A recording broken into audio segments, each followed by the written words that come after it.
worthiness. At times it may seem that cow sense and science are at odds with each other, but one without the other is not a complete picture, because the whole that defines us is greater than the parts that make us. That is cow sense and science.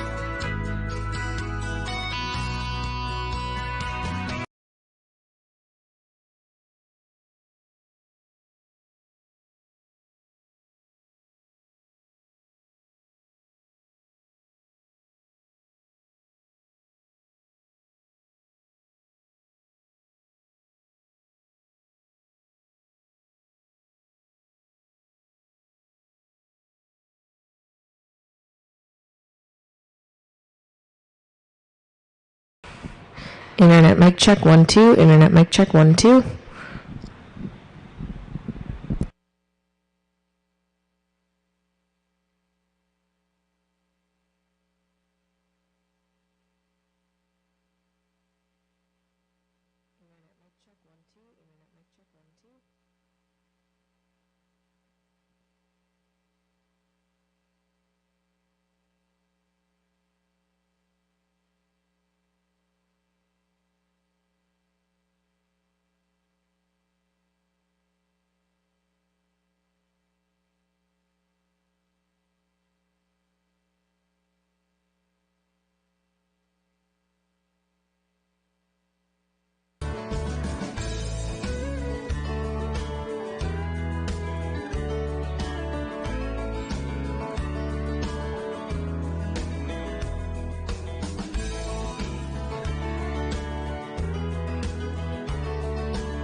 The heifer calf that becomes your herd matriarch. The hush from the crowd when your calves step across the scale on sale day.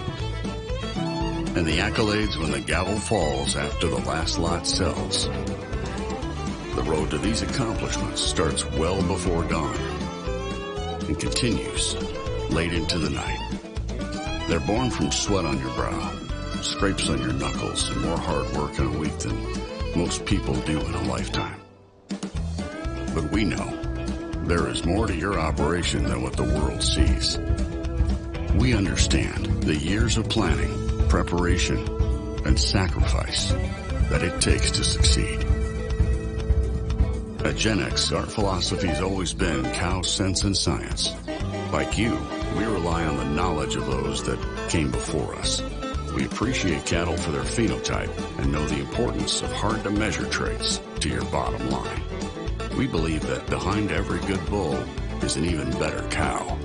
At the same time, we know that to be successful for generations to come, we must embrace today's data-backed technologies, utilizing EPDs and genomics to ensure our bull lineup is second to none in every way that counts. At its core, Cow Sense and Science is a blending of generational wisdom with cutting-edge genetic tools to produce cattle that exhibit real-world worthiness. At times it may seem that Cow Sense and Science are at odds with each other, but one without the other is not a complete picture, because the whole that defines us is greater than the parts that make us. That is Cow Sense and Science.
The heifer calf that becomes your herd matriarch. The hush from the crowd when your calves step across the scale on sale day.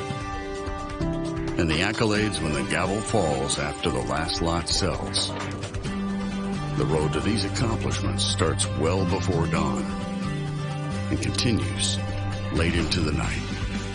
They're born from sweat on your brow, scrapes on your knuckles, and more hard work in a week than most people do in a lifetime.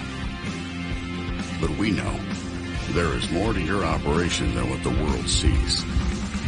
We understand the years of planning, preparation, and sacrifice that it takes to succeed. At Gen X, our philosophy has always been cow sense and science. Like you, we rely on the knowledge of those that came before us. We appreciate cattle for their phenotype and know the importance of hard-to-measure traits to your bottom line. We believe that behind every good bull is an even better cow. At the same time, we know that to be successful for generations to come, we must embrace today's data-backed technologies, utilizing EPDs and genomics to ensure our bull lineup is second to none in every way that counts. At its core, Cow Sense and Science is a blending of generational wisdom with cutting-edge genetic tools to produce cattle that exhibit real-world worthiness. At times, it may seem that Cow Sense and Science are at odds with each other, but one without the other is not a complete picture, because the whole that defines us is greater than the parts that make us. That is Cow Sense and Science.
The heifer calf that becomes your herd matriarch. The hush from the crowd when your calves step across the scale on sale day.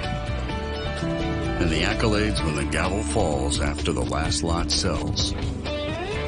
The road to these accomplishments starts well before dawn and continues late into the night. They're born from sweat on your brow, scrapes on your knuckles, and more hard work in a week than most people do in a lifetime.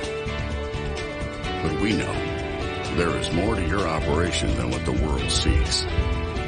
We understand the years of planning, preparation, and sacrifice that it takes to succeed. At Gen X, our philosophy has always been cow sense and science. Like you, we rely on the knowledge of those that came before us. We appreciate cattle for their phenotype and know the importance of hard-to-measure traits to your bottom line. We believe that behind every good bull is an even better cow. At the same time, we know that to be successful for generations to come, we must embrace today's data-backed technologies, utilizing EPDs and genomics to ensure our bull lineup is second to none in every way that counts. At its core, Cow Sense and Science is a blending of generational wisdom with cutting-edge genetic tools to produce cattle that exhibit real-world worthiness. At times, it may seem that Cow Sense and Science are at odds with each other, but one without the other is not a complete picture, because the whole that defines us is greater than the parts that make us.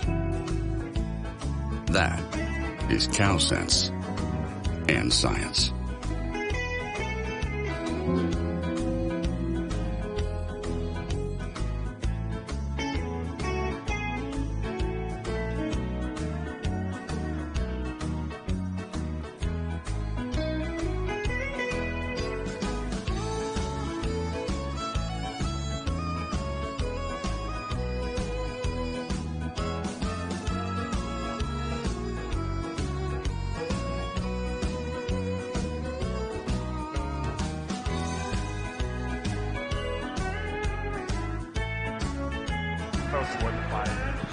Good morning and welcome to the second day of the Spring Forward Beef event.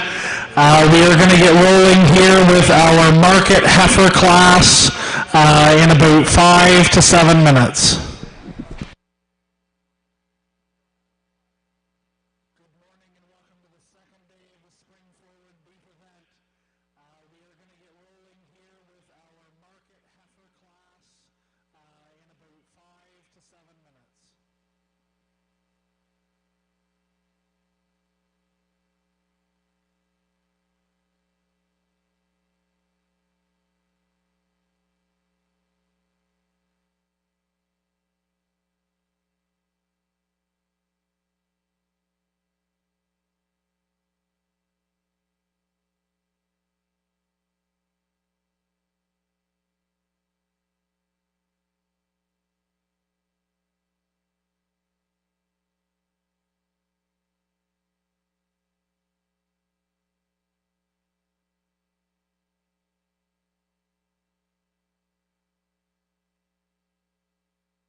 Good morning, everyone. Martha, the marshalling lady, is headed your way to get you in order to come in the ring. We are going to start with our market heifers. We are going to move right away into those three classes of light, medium, and heavy steers. Probably a short break between market steers and Angus breeding heifers, and then we'll be rocking and rolling all morning.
Paul Stafford, can you come to the announcer's table?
This is just a reminder to all exhibitors that it's imperative that you have the correct number on for the animal that you are showing.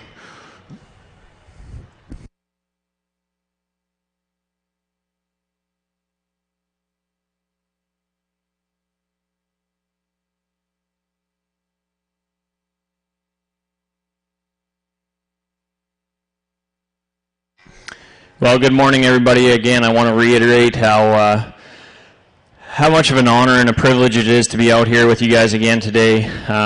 You know, when we get into judging the conformation of these cattle, it's something that I really enjoy, and you know, I don't take these opportunities lightly. So I again want to thank the committee for inviting me out here to judge today. And we started off with a really nice class of market heifers, and I think the combination heifer is the one that's chromed up. I think a heifer that when you analyze her from a structural build standpoint, she puts the most together. We'll just try and keep everybody out here in the ring until we're done talking for the majority of the day, just to keep the animals at bay. But I think a heifer that, when you read her angles, is probably the most correct in terms of her shoulder and her knee. She gets out and plants and pushes with enough authority off her rear hock and pastern as well. Then when she hits you on the side profile, I think that's where she has the distinct advantages over the black heifer that we find in second. She's just a little bit more attractive from her shoulder forward. I understand that this is a market show. I just think there is a lot more show ring characteristics about this chromed up heifer. When you compare two that are very similar in their build in terms of how much muscle they pack down their top and into their stifle, I just see the distinct advantage in show ring quality in the chromed up heifer. The young lady's black heifer that comes to us next, one that I initially gravitated to when she first entered the ring, one that's just super balanced from end to end, but from a build standpoint, we just need to stretch her out up front and maybe transition her just a little bit smoother from shoulder to forerib to compete with the one above her. The big, high-performing, growth-oriented heifer comes to us next in third, a female that I love the outline on. I love how big and expressive she is in her stifle and her top. With that being said, to balance her out, we need to soften her up in her rib cage and flank, and then loosen her up in her structure just a little bit as she gets out and goes on her back, too, for me today. The two heifers we follow up with the red heifer, just two females that are probably not as far along in terms of their body condition score as the three that start. From a growth and dimension standpoint, I do worry a little bit with them being shorter cannoned and shorter, smaller framed, what their end goal point is moving on. But for me, I think the biggest thing is just to soften those females up just in their center body and into their flank to give them a bit more of an easy feeding look to compete with the three above. A really nice class market heifers. Congratulations to these exhibitors.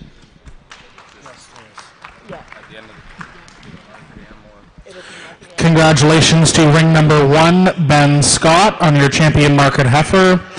Second place to ring number 4, Jordan Phillips. Third to ring number 97, Austin Groves. Fourth to ring number 2, Tyler Tellier. Fifth to ring number 3, Bryden Coulter. Now entering the ring, we're looking for heat 1 of our market steers, which these are our light steers.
Well, a nice way to start off our market steer show with you know, a class that I think there's advantages all the way through, and I'll talk my way through what I see in these steers.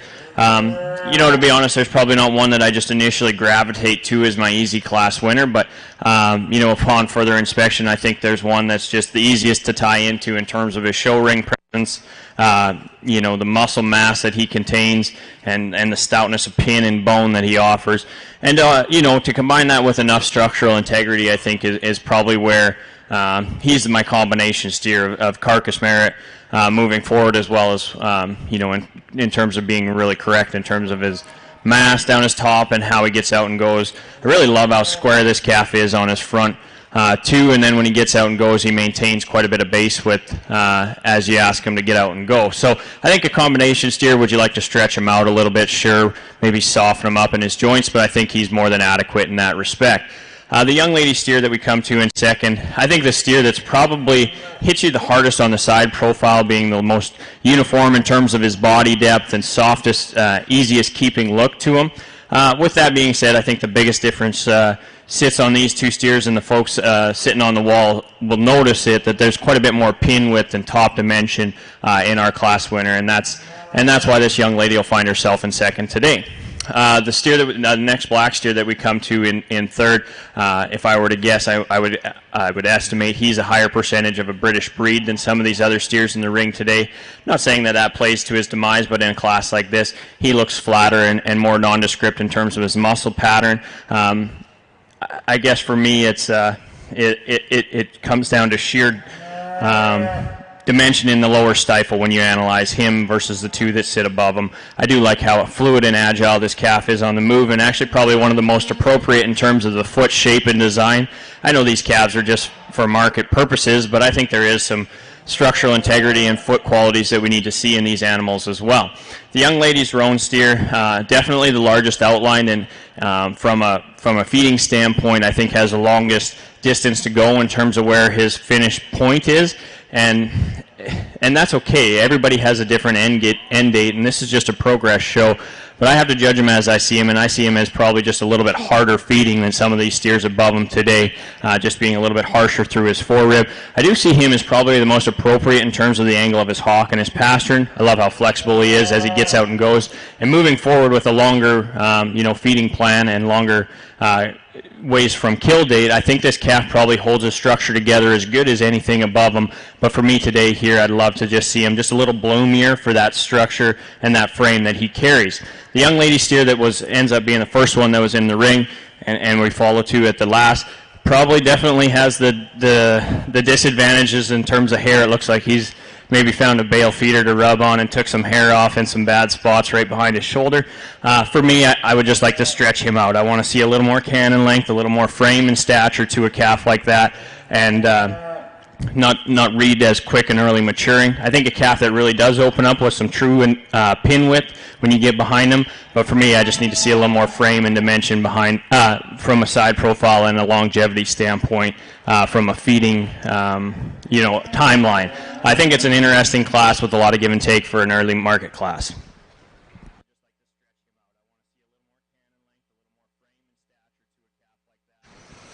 Congratulations to our first place winner, ring number 15, Jordan Phillips. In second, ring number 18, Courtney Pletch. In third, ring number 7, Ava Noonan. In fourth, ring number 11, Caitlin Coulter. And in fifth, ring number 17, Abby Vermeesh.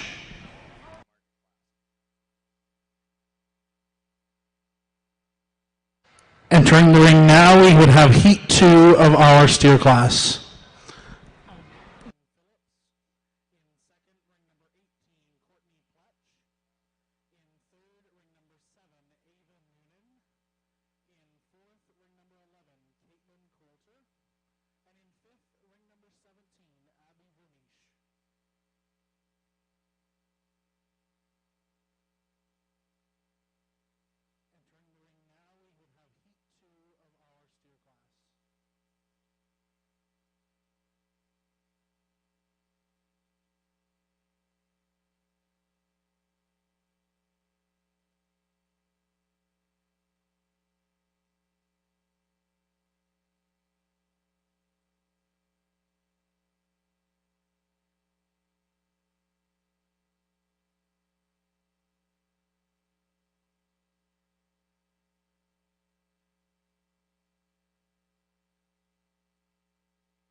Well, this class is probably the most drastic in terms of differences in the build of these cattle. And it does make it interesting when you have cattle that are more exotic in their look, and then some that are a little more British-based in terms of their genetic profile. But I think the young man's chromed up calf that we used to win the class is a nice combination calf. I think it's a closer pair on our top two than some people might admit.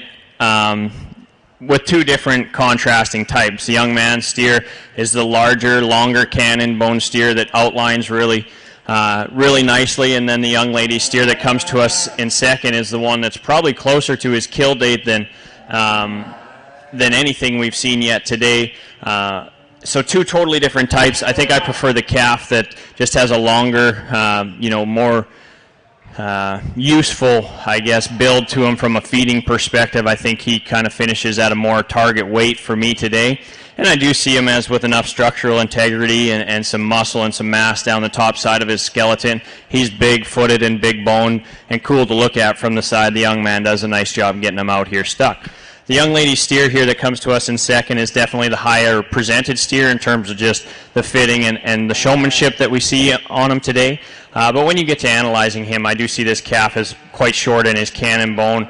And in terms of his external indicators, I wonder where that end date is and what his end finish weight will be. With that being said, he is pretty bold sprung in his rib cage. He's stout pinned, but I'd just like to stretch him out everywhere if you would. The young man's black steer that comes to us in third, again, one that probably reads as a higher percentage British-based breed behind him. And that's really a nice thing because it keeps his structural integrity intact, and it combines it with some true, genuine muscle mass, for the breed that he's coming from, which I project is the Angus breed. I really like about this calf is he's super deep in his center body. He reads with a real easy feeding look. He's sound enough when he gets out and goes. If I were to straighten him out when he gets out off his back too and give him a little truer track, I certainly would. The young lady's yellow steer that we come to in fourth, a calf that I really gravitated to when he walked in the ring, just probably because he was a little bit different color markings than we've seen here today. He's well presented, he's big-footed, he's heavy structured. I think from a skeletal build standpoint, I'd really like to stretch him out in terms of the length of hip. And for me today, he gets a little bit robotic in the way he moves around on his back two wheels. I'd like to soften him in his hock and his pastern when he gets out and goes. The young man's white-faced steer that we come to at the end of the class, when he first hit the ring, I thought, gosh, this is the soundest one we've seen all day. I really love how the angle of his shoulder lays in. He's super flexible and mobile, and then you've got a big, powerful foot underneath this calf. Just from the side, I think is just really easy to fall in love with. With that being said, when he sets up square, he is a little bit narrower based and flatter and more nondescript in his muscle pattern when you compare him to these four above him today. But I think a calf that's super useful in terms of his build, and I think if you just pour the coal to him, one that's probably going to have a really nice show career down the road. I really like how the structure is built on that calf. Just need to stouten him up some. Nice class of steers.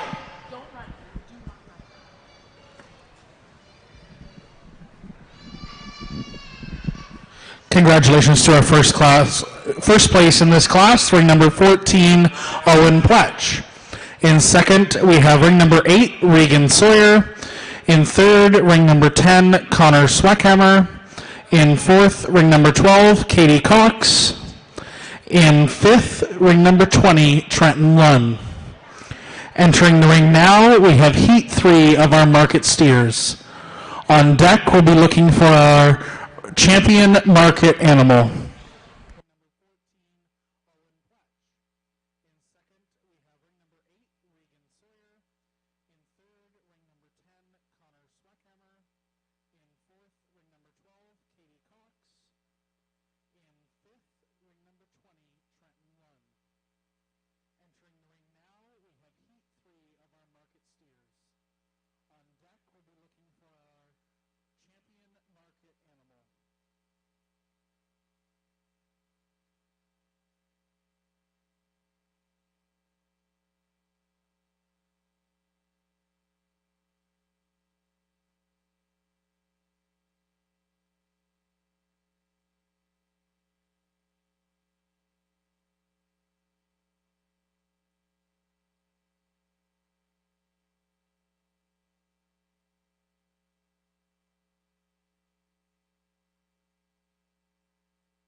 This is a pretty unique class as well.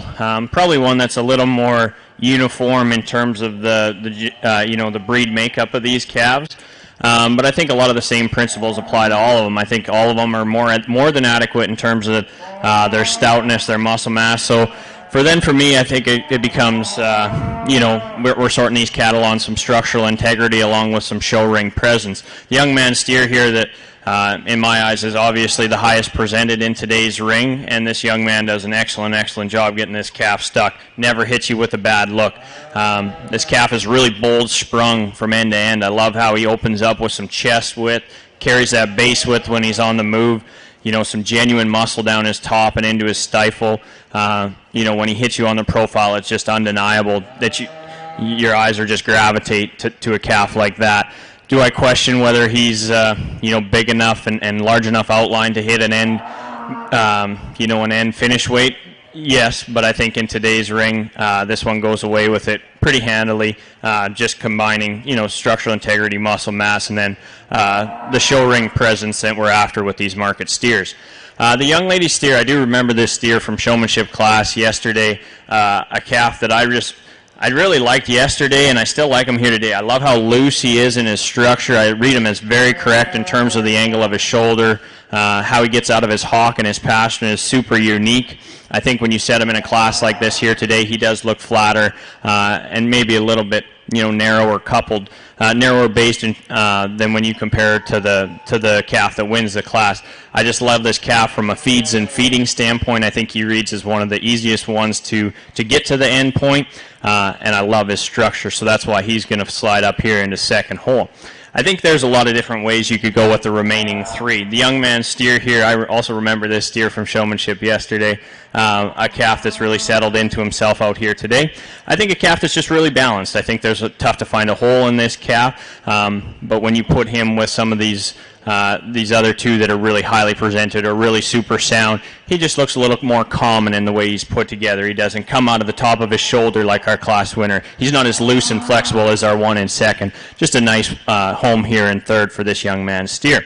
The steer we come to in fourth, again, just a problem-free steer, one that I think is really easy in terms of the way that he will feed. I love how he comes out of his shoulder to his forerib, really explosive down his top. For me, I just like to see him pull down in his flank and how he transitions from rear rib to flank. I'd like to see that just a little bit softer when you compare him to the ones above him. The young lady's white-faced steer, probably the most striking calf in the class, just in terms of how high he comes out of the top of his shoulder, how long and extended he is in his neck. But for me, I just want to see him just a little softer in his center portion, but a calf that I think it's undeniable that he has a striking presence in today's ring. We just need to see him a little softer in the way he's built. A really interesting class of very high quality steers for our heavyweight class.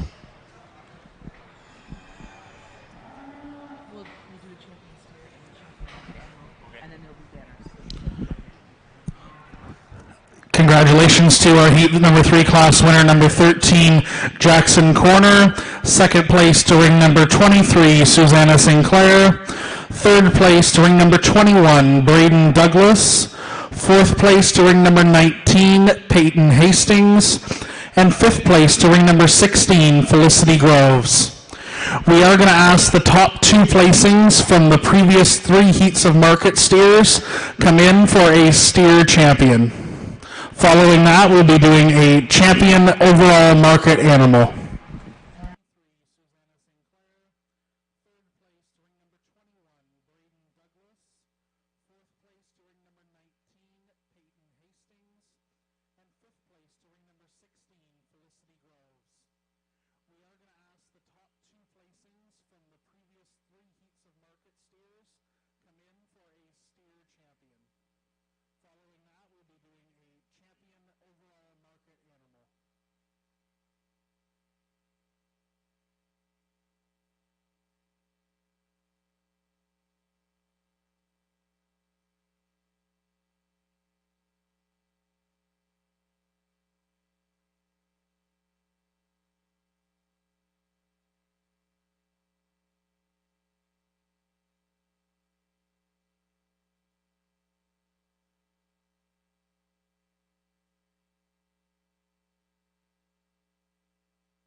Well, I sure am happy with the quality that we see out here in our Grand Drive on our market steers. I won't waste a whole lot of time, regurgitating what I already said about them. With a steer show like this, the numbers are big enough that we have a lot of quality, but sometimes you're forced to make some tough decisions in terms of the type and kind that we need to see utilized as our class winners, and that's just some of the realities of a steer show at this age and this time frame of these calves. With that being said, I think I'll go out. There's two steers that I just initially gravitate to. I'll go show you which ones I like best. I'll select my champion and then my reserve.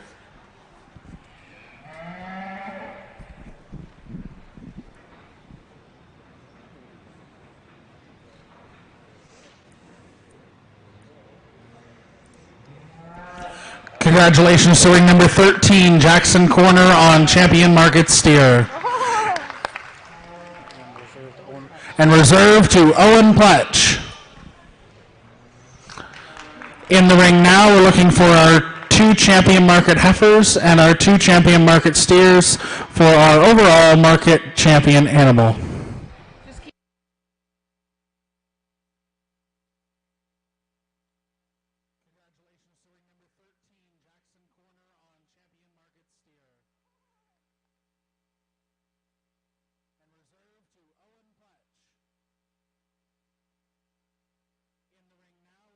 Following this overall champion class, we will be taking a 15-minute break to swap over to breeding heifers, and we're going to be getting started with Angus breeding heifers, Heat 1.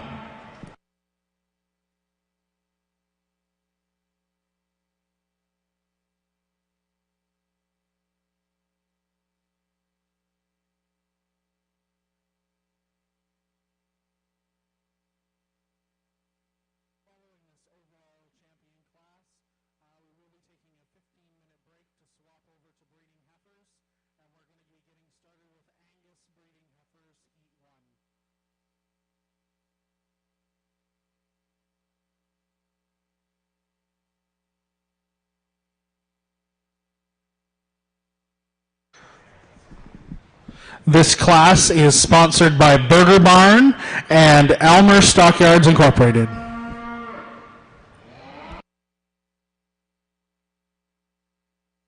If there are any representatives here that would like to present the banners, please come towards the announcer's table.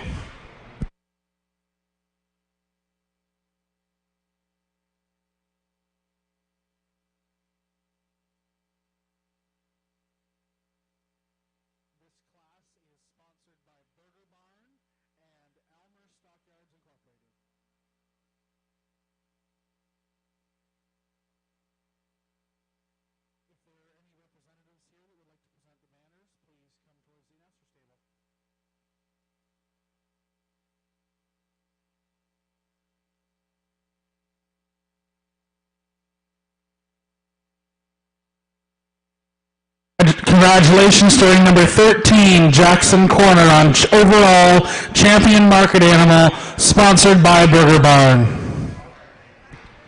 And reserve was the heifer? And reserve to Ben Scott with the market heifer, sponsored by Elmer Stockyards.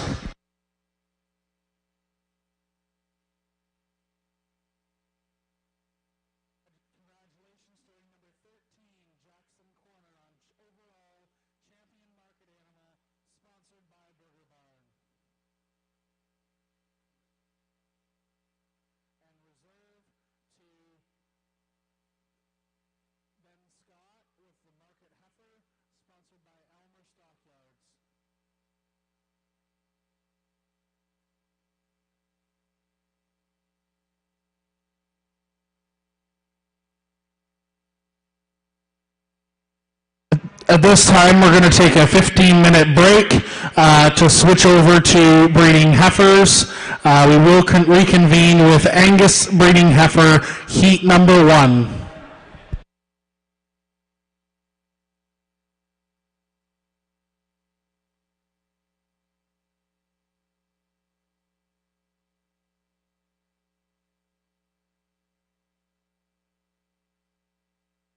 At this time, we're going to take a 15-minute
The heifer calf that becomes your herd matriarch. The hush from the crowd when your calves step across the scale on sale day. And the accolades when the gavel falls after the last lot sells. The road to these accomplishments starts well before dawn and continues late into the night. They're born from sweat on your brow, scrapes on your knuckles, and more hard work in a week than most people do in a lifetime. But we know there is more to your operation than what the world sees. We understand the years of planning, preparation, and sacrifice that it takes to succeed. At GenX, our philosophy has always been cow sense and science.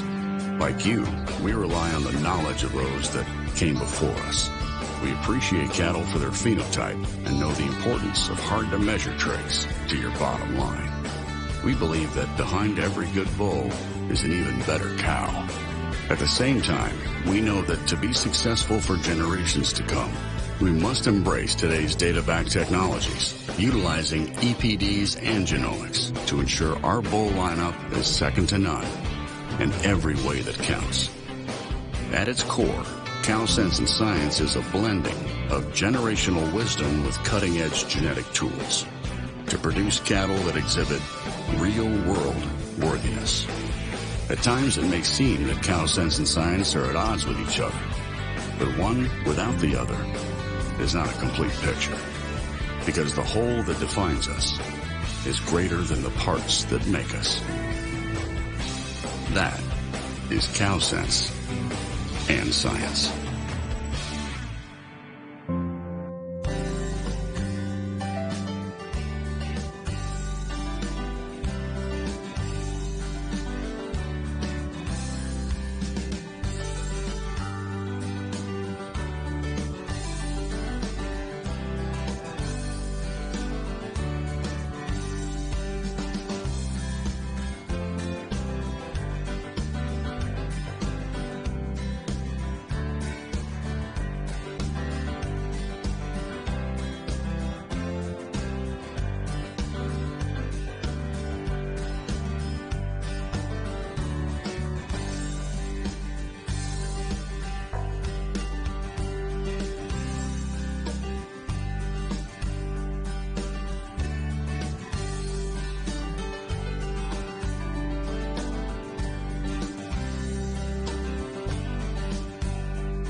All right, we're ready to rock and roll. Let's have heat one of Angus heifers.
Really strong top end on our first class Angus heifers here. Two that probably are more contrasting in type than I would like to see in a top pair, but I think both are extremely high quality heifers.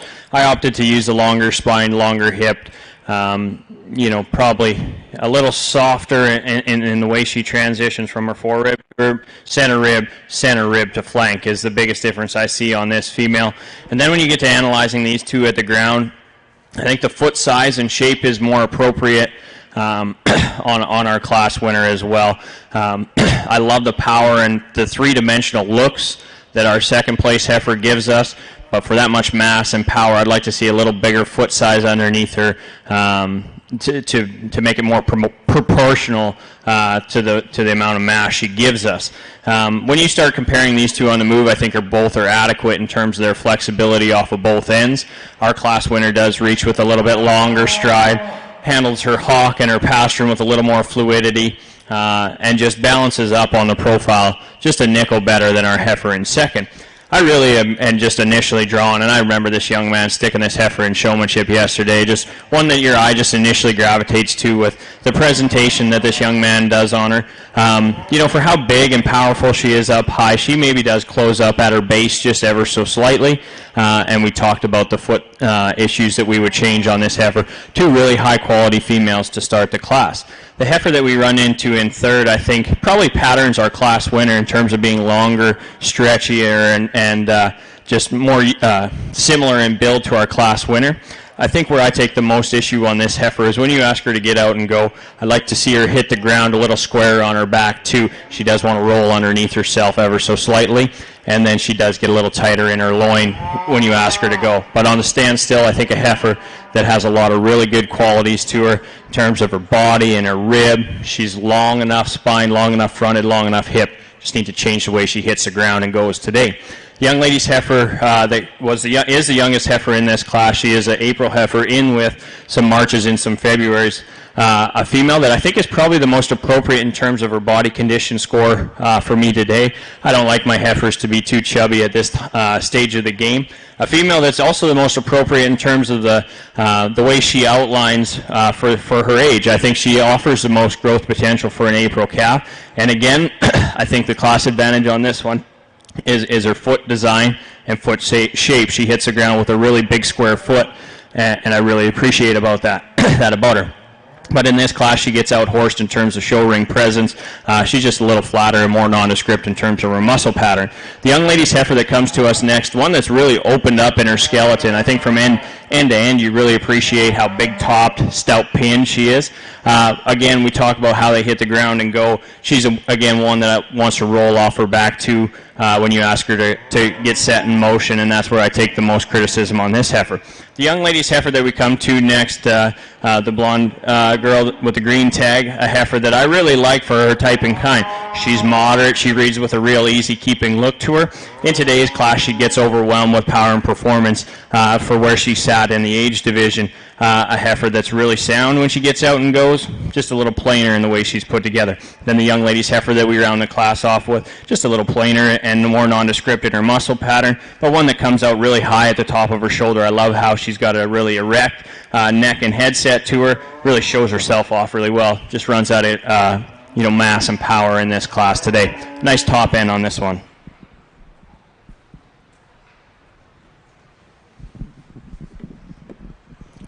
Congratulations to ring number 37, Brady Hassan, showing HCCC Princess H8J. In second, ring number 39, Jack Finley, showing HLC New Horizon 969J. In third, ring number 40, Regan Hassan, with HCCC Jewel 7J. In fourth, ring number 33, Ava Noonan with CNS Proven Queen 407J. In fifth, ring number 49, Katie Cox with SA Sophie. In sixth, ring number 38, Emily Honey with Loval Valerie 122J. In seventh, ring number 34, Taylor Burke with CNS Favorite Jujube 6J. Entering the ring now, we have Angus heifer heat number 2.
I think this is a really unique top trio of heifers here.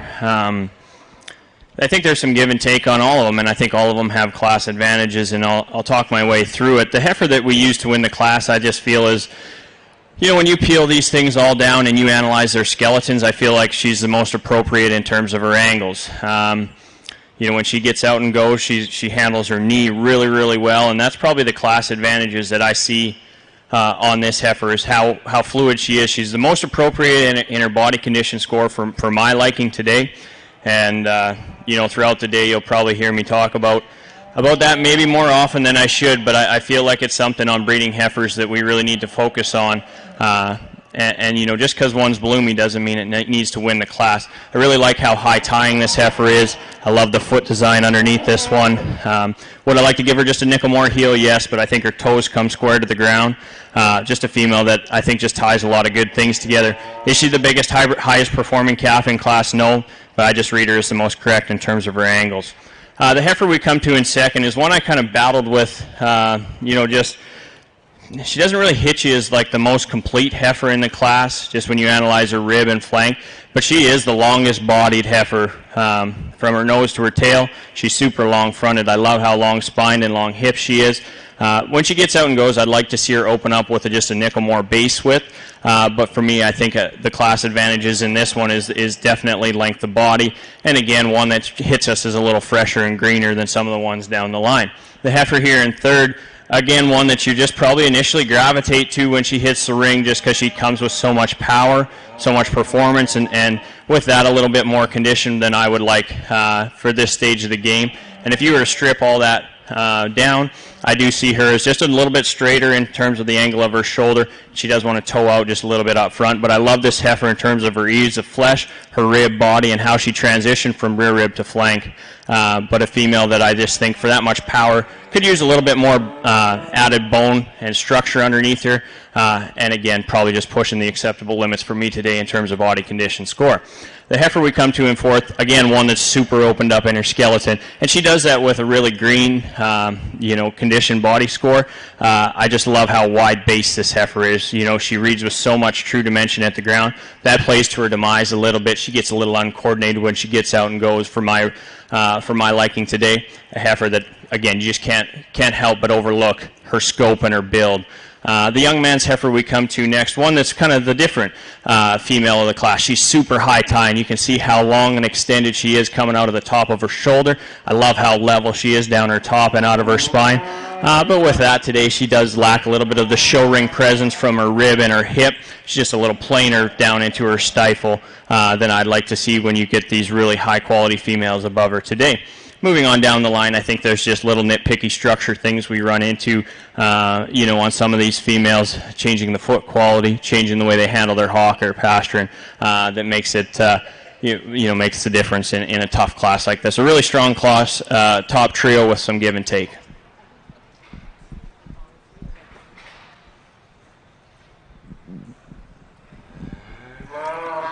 Congratulations to ring number 43, Caitlin Redner, showing PM Lady 14121. That's your class winner. And in second place, ring number 47, Ava Noonan, showing CNS Erica 4J. In third, Katie Elmhurst, showing Grassroots Duchess 133. In fourth, ring number 36, Ben Rhodes, showing Deer Park Morgan 6J, sorry. In fifth place, ring number 48, Cody Chowan, showing DSMR Queen 208J.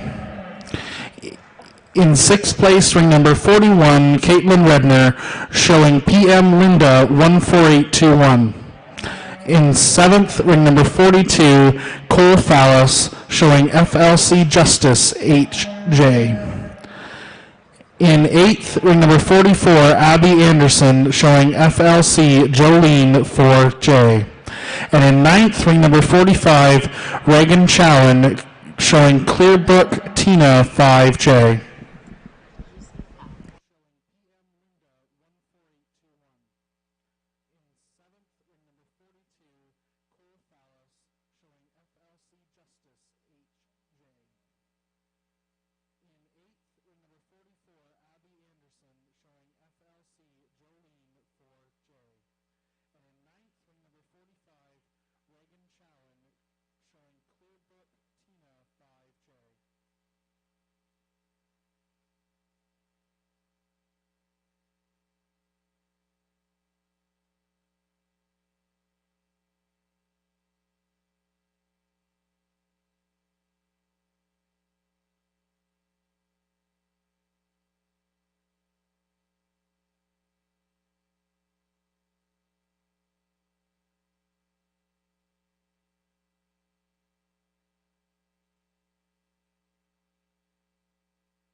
This would be one of the more challenging classes that we've seen today, just because, again, we talk about class advantages and focusing on the positives, and I think you go all the way down the line, and there's things that I certainly appreciate about every one of these heifers in the ring, and there's certainly things I would change about every single one of these heifers in the ring.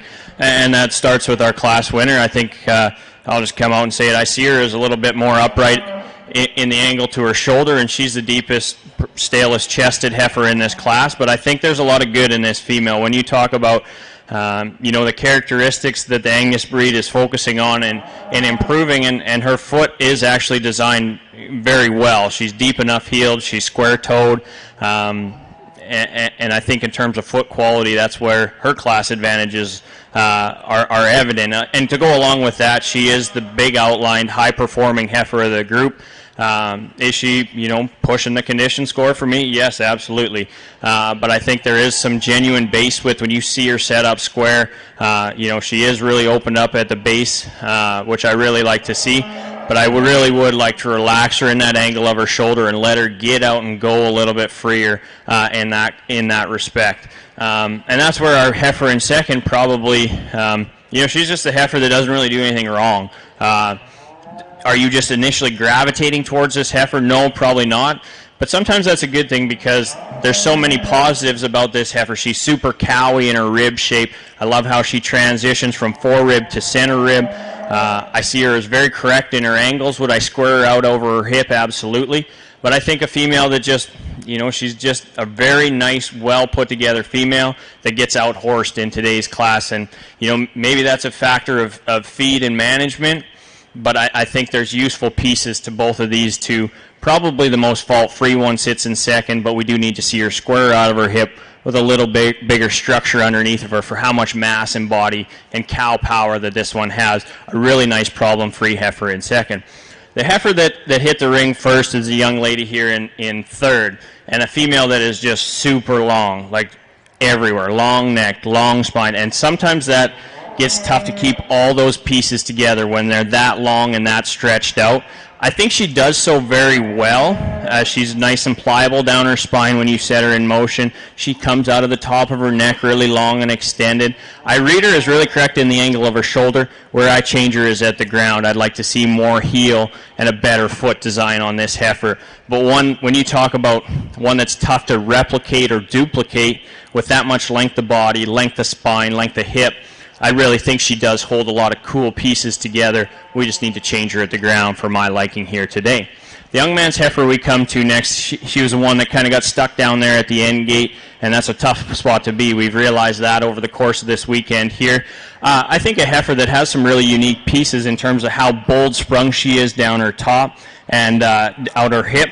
But for me, we need to see her square at the ground. She does want to toe out on the backside and the front side. We need to see her a little square from her hock to her ground to compete with the ones above her. The heifer that I really quite like a lot of pieces about is the one with the young man with the red shirt. I think this heifer is super long, like we talked about in our third place female, and she does keep it together very, very well. We need to see her a little leveler out of her top when she gets out and goes, and she's just a little plainer from her shoulders forward when you get into some of these elite Angus front ends that we see at the top of this class. Then the young lady's heifer probably just gets outpowered in terms of bone structure and performance, but a really nice class of Angus heifers that I think there's usefulness all the way through. If you change up these top three, I wouldn't argue with you. It'd be a nice, healthy debate we can have after the show. Really interesting top trio.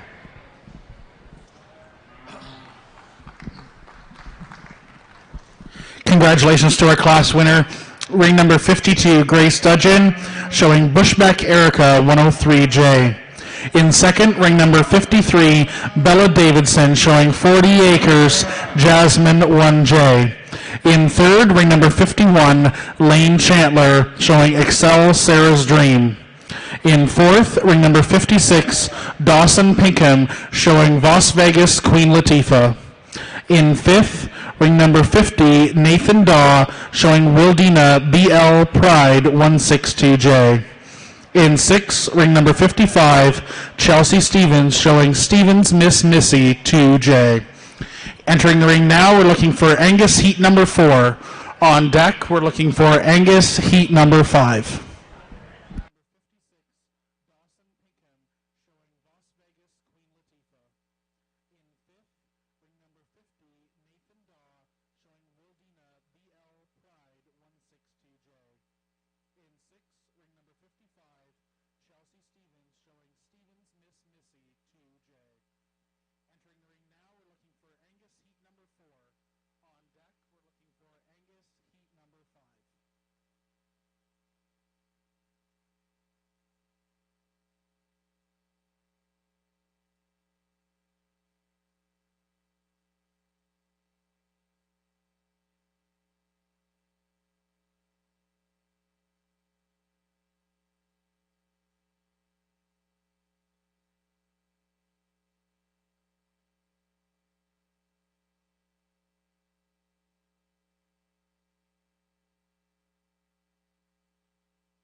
this time, we'd like to recognize one of our big sponsors of the day, Clark Family Farms and Drainage. They have a bull and female sale going on next weekend down in the Blenheim area. So if you're interested in some good Simmental and Angus cattle, please don't hesitate to go down and see the good people at Clark Family Farms.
Well, this is a pretty fun group to sort through, especially on our top two. I think there's, again, some give and take on both ones.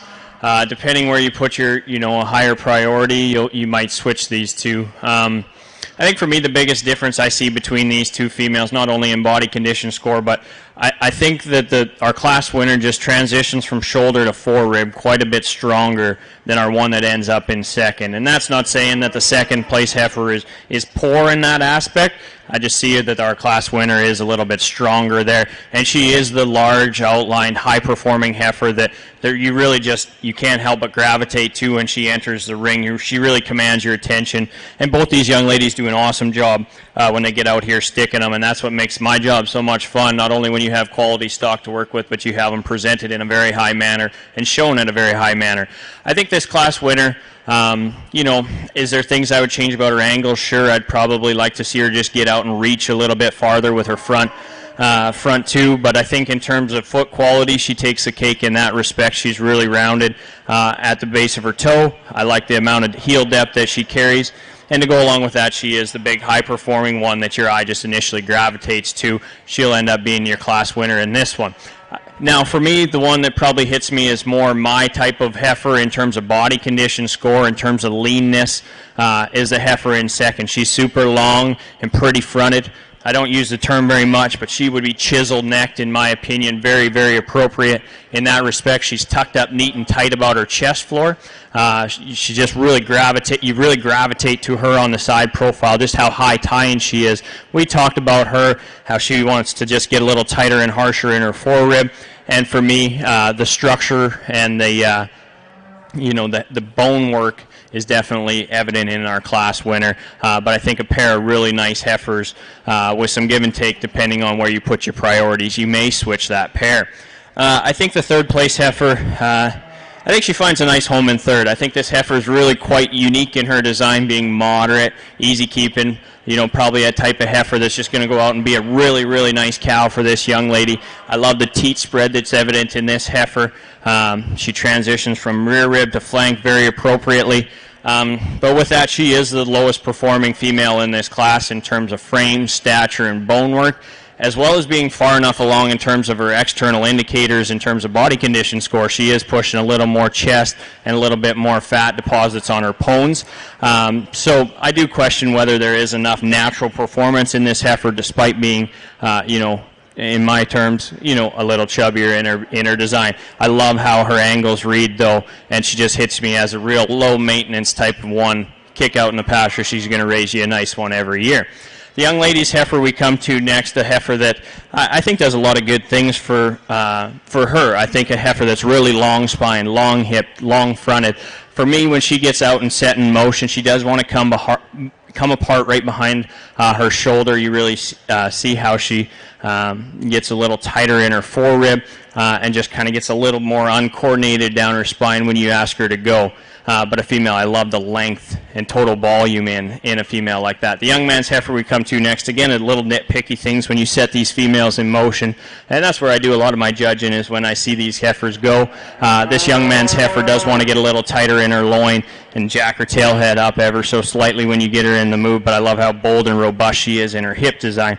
And then that young lady's heifer we round the class off with, one that I think you gravitate to on the profile, but again, when you set her in motion, she does want to get higher at the top of her spine when you ask her to go, as probably being a little straighter shoulder doesn't help that case at all. But I love the profile that heifer hits you with. Really nice combination of females up at the top end.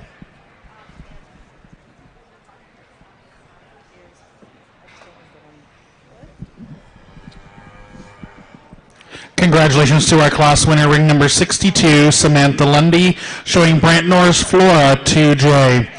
In second place, ring number 59, Chelsea Stevens, showing HLB Annie K 110. In third, ring number 64, Sadie Dudgeon, showing Clark Embelette 9J. In fourth, ring number 61, Chelsea Stevens, showing Stevens Rhinestone Ruby 1J. In fifth, ring number 63, Owen Daw, showing Wildina Blist Lisa 155J. And in sixth, ring number 60, Ella Noonan CNS Proven Queen 007J. Now entering the ring, we're looking for our final heat of Angus heifers, heat number 5. Following this, we'll be looking for the top 2 Angus heifers from the previous heats to come back for the Angus champion female.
this time, we'd like to recognize another one of our sponsors, Brant County Cattlemen's Association. They've been very gracious in their sponsorship, and we'd like to appreciate them for their contribution to our event. So if we could give them a round of applause, that would be great, as well as the Beef Farmers of Ontario.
I think this class sorted itself a little more logically for me today than some of the Angus heifers that we've seen earlier.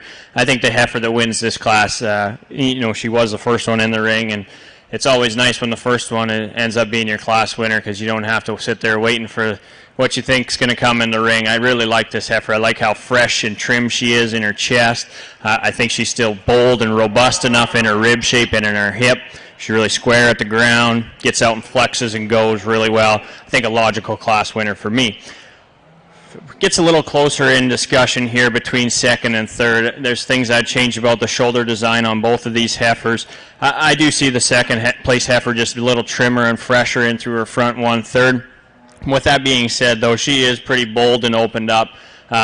at the top of her scapula, and then at the base of her shoulder, she does want to get outside herself a little bit for my liking today, but I think a heifer that does outline really nicely. She's proud and up-headed. This young man does an awesome job getting her stuck out here today, but I just like to see her just a little flatter and more closed up about her shoulder.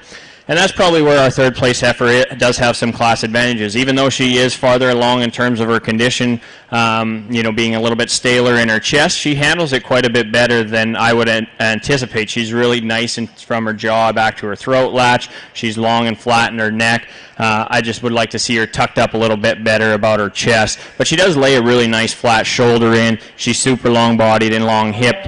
I just like to trim her up in terms of her body condition score to compete with the two high-quality, fresh or trimmer heifers at the start of this class. The young lady's heifer we come to next, probably one I like the most on the standstill. Maybe for today she just maybe was a little over full in terms of the way she was getting out and moving. She wasn't quite hitting her stride the way I'd like to see her do it. But a heifer that when she's on the standstill does a lot of good things. She's super long and smooth. I love how she transitions from shoulder to forerib. I think she's about ideal in terms of her body condition score. At this stage of the game, for my liking, just a heifer that really didn't hit me super hard when you set her in motion in a class where there's some super high-end heifers at the top. The young lady's green tag heifer we come to next, a female that, again, on the standstill, I really like a lot of things about her. I like how she balances up. She's uniform in her body depth. For me, she's just a little shorter coupled, shorter spine and shorter hipped when you compare her to the four above her today. And when you set her in motion, she does want to drop her pins ever so slightly when she gets out and goes. And that may be a correlation to being a little more upright in terms of the angle of her shoulder. But I love how balanced she is on the standstill. Just super uniform underneath. She's level down her top, and this young lady does an awesome job showing her to the best of her ability. As we move down the line, just small little structure things that I would change about these heifers, whether it's the bone work or their hip structure. Just when we set them in motion, we just love to see a super level, pliable spine. They're useful types of heifers, just small, nitpicky things in a real high-end, top end of this class. There's a breakfast sandwich. Thank you so much. Congratulations to first place, ring number 65, Taylor Mackey, showing Premier Express 103J. In second place, ring number 54, Callahan Findley, showing Elm Home Blackbird 3J. In third, ring number 67, Nolan Chalmers, showing JPD Pride 25J. In fourth, ring number 66, Morgan McIntyre, showing Wildina NL Lily 153J. In fifth, ring number 71, Caitlin Redner, showing IRCC Miss Morrison 103J.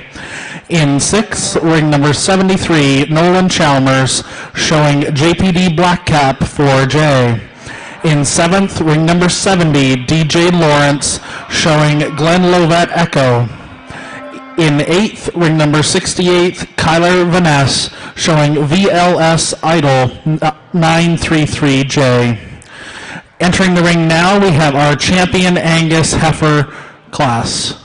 This is the top two entries from the previous 5 heats.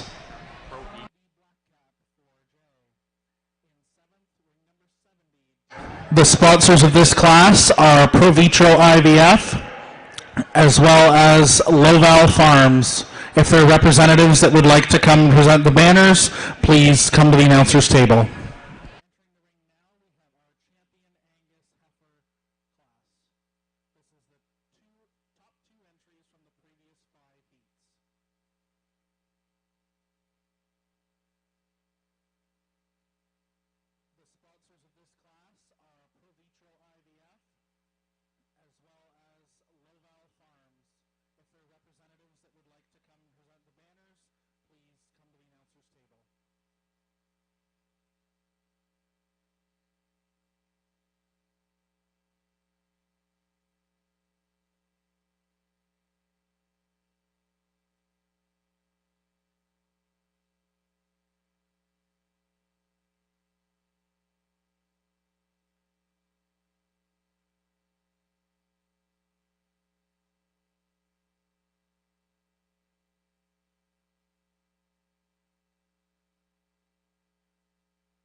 At this time, we'd like to introduce our judge for today, Tyson Hertz. He grew up near Dutchess, Alberta on a family-owned, operated purebred limousine operation, Ivy Livestock. He was a member of the 2013 University of Wyoming Livestock Judging Team. Tyson obtained a Bachelor of Science in Petroleum Engineering from the University of Wyoming in 2015. Currently living near Fir Mountain, Saskatchewan, where Tyson, his wife Callie, 2 children, Sloan and Fowler, work alongside Callie's parents, Clayton and Corinne Gibson, at 6 Mile Ranch. 6 Mile currently runs approximately 800 cow-calf pairs, with the main focus on red and black Angus seed stock. 6 Mile hosts an annual bull sale every April at the ranch and a select female sale in the fall. Tyson has judged numerous cattle shows across North America, including Montana State Fair, Farm Fairs Alberta Supreme, Canada National Limousine Show at the Canadian Western Agribition, 4-H on Parade, Olds Fall Classic, and numerous junior and 4-H shows across the prairies. We'd like to welcome him here today to evaluate our female classes.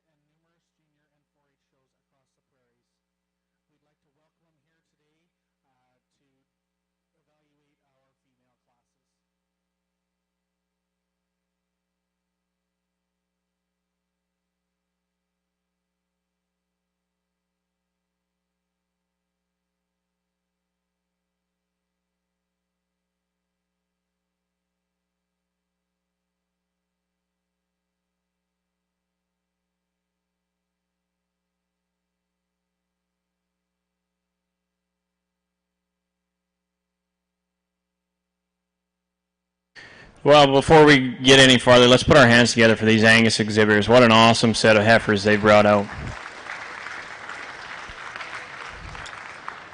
I think we started the youngest class really strong, and the quality just continued to rise as we got into our older heifers. And there's always give and take. That's always the fun part about livestock shows, is it's one guy's opinion out here, and there's hundreds ringside that have a different one, and that's what makes this thing so much fun and so interesting. This is obviously the biggest breed show here, and that's probably why there's so many people standing ringside. This is probably the one that everybody's going to gravitate to watch, to see who comes out of this one, and rightfully so. I think the quality was extremely deep in a couple of those classes. I hope you understand why the champions are out here in the Grand Drive, the pros and cons that are associated with each of them, and that I've done my job explaining to you how I see the stock today. I won't go into detail on each and every one of these heifers. I think there's 2 that I just, they were the easy class winners for me. I think they're sound, they're functional, they're fresh, with enough mass, body, and power that the Angus breed is known for. I'll go show you who my champion and then my reserve is.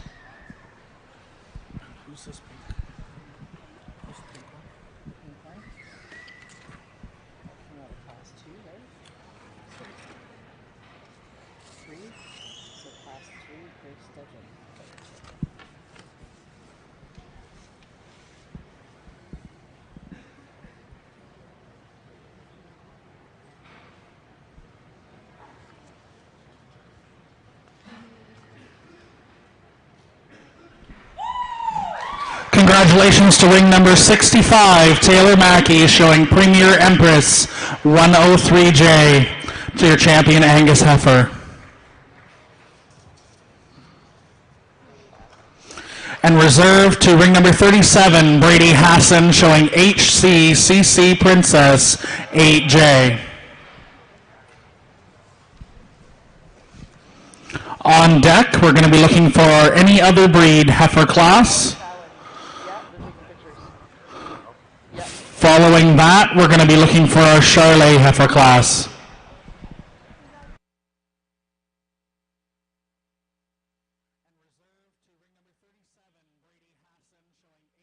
If Paula Chowan could please go to the picturing area.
At this time, we'd like to announce that Brussels Agri Services over here in the corner will be packing up around 1 p.m. And we'd like to thank them for their sponsorship and for attending our event. It's great to have excellent businesses like that support us, and they are providing a $25 gift certificate to each one of our breed, Grand, and Reserve champion females and markets.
Entering the ring now, we have the Any Other Breed heifer class.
The champion AOB heifer is sponsored by Runway Energy and Dumfries Mutual Insurance Company. If there are representatives from these companies in attendance, please make your way to the announcer's booth to present your banner.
Well, a really strong AOB section of the show here. I opted to use two Shorthorn females that are Shorthorn influence females that I think are very high quality individuals. The one that wins, just for those that are watching online and standing ringside, there was some various age between our first entry was a May, and then we have 3 Februaries that follow up. And I really like this May heifer. I think she's more than adequate in terms of growth and performance for this stage of the game. She's super fresh in the way she comes at us today.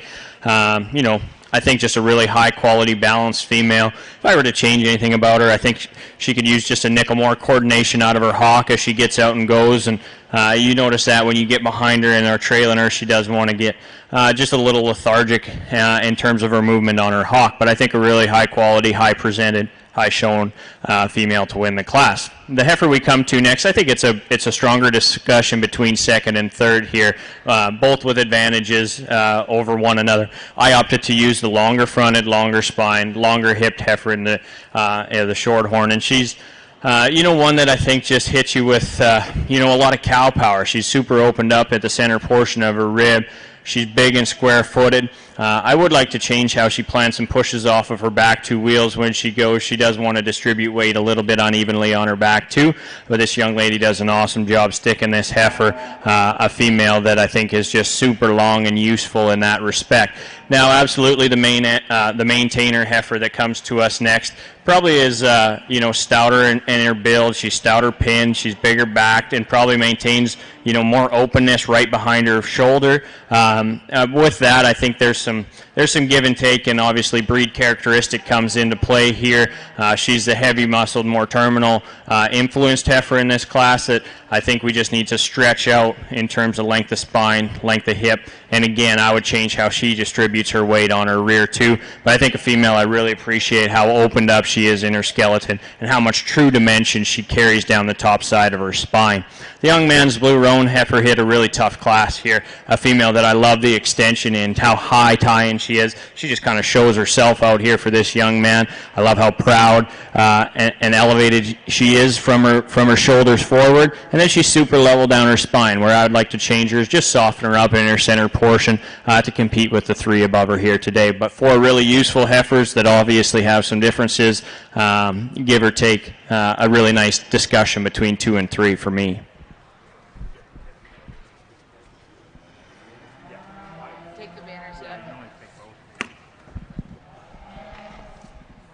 Congratulations to our class winner, ring number 74, Rael Kazmar with Millbrook Juanita, FB 26J. In second, ring number 77, Josie Crawford, showing Croft Down RPCC, Red Alicia 07J. In third place, ring number 75, Carson Blenkyron, showing Glenview Dixie 206J. And in fourth, ring number 76, Hank Weir, showing Melmac Perfect Jewel 14J. Now entering the ring, we have our Charlet heifer class. On deck, we'll be looking for Crossbred Heat 1.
This is the last call for purchasing tickets for the wash rack draw. The wash rack was donated by the Corner family. It's on display over here in the east side of the building. And if you would like to come to near the announcer's table to buy some tickets, they are $10 per an arm length. The draw is going to take place around noon, so this is last call.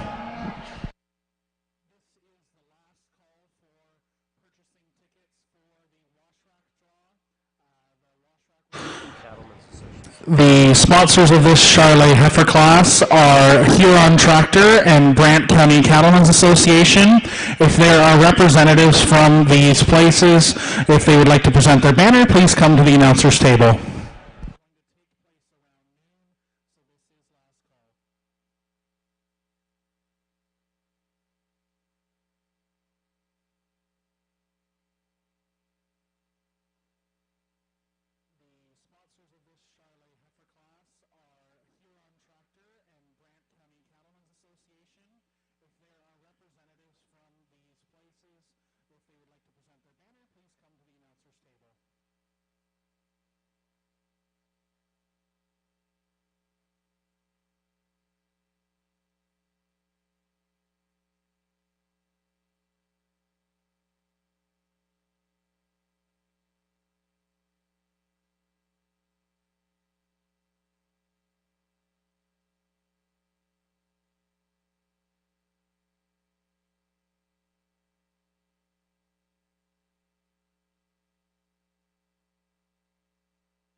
A really nice group of Charolais heifers from top to bottom, and there's some useful ones all the way down with some class advantages that we speak of once we get to them. The young man's heifer that we used to win the class, definitely just the most show ring presence in this female. He does an awesome job getting her stuck out here. She's very highly presented. And with that, she's really bold and robust, and that starts at the ground. She's really wide base. She opens up with some chest width, carries that advantage down her top and out her hip. Is she the longest, stretchiest heifer in the class? No, probably not, but I think when you read her angle, she is sound enough. She gets out and flexes well enough off of both ends, and she's the most appropriate in terms of her toe length and her foot shape in today's class. Now we move to the heifer in second that gave this young lady a little bit of a handful as we were getting around the ring here. A heifer that I probably just didn't initially gravitate to when she'd come in the ring. She was fighting the halter ever so slightly. Yeah, we'll just stay in the ring if you don't mind. And but when this young lady gets this heifer planted, it's tough not to fall in love with her. She's so uniform in her body depth. She's appropriate in the angle of her shoulder and her hip. For me, I'd like to see her just a nickel more relaxed on her tail head when she gets out and goes, and when she plants, she is more elevated and more pronounced in her tail head set. But I think one that a few more trips through the ring definitely will help her. One that's really big-footed and heavy-structured. We'll just leave you stay there for now, okay?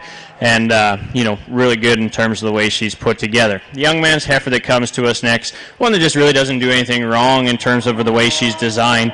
A female I would like to just soften up in her center body, but one that I see is really correct in terms of her skeleton build. In terms of the angle of her shoulder and her knee, I think she's very appropriate. She gets out and reaches off of both ends very well. For me, just gets a little bit out-horsed in today's class. Need to see her just a little more uniform and deeper body. The young lady's heifer that comes to us next, probably the loosest and most athletic when you set her in motion, if you will. She really reaches with a long stride off her front. I love how she handles her hock and her pastern. But with that, I think she is probably the most cut up at the rear rib and into her flank when you compare her to these heifers above her. But I really like the skeleton that this heifer possesses and how useful she is in her structure.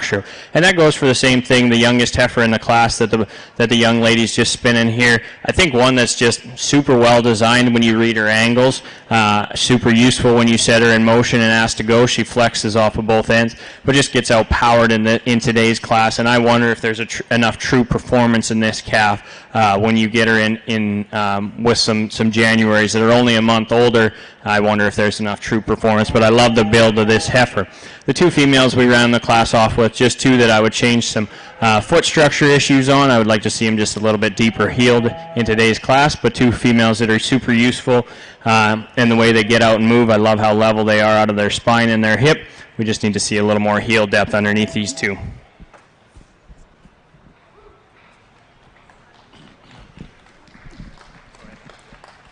Congratulations to ring number 86, Carson Blenkyron, exhibiting HHC Jadore 1J. In second place, ring number 81, Alyssa Haywood with WSS Jolene 176J. In third place, ring number 84, Caleb Haywood with WSS Jellybean 112J.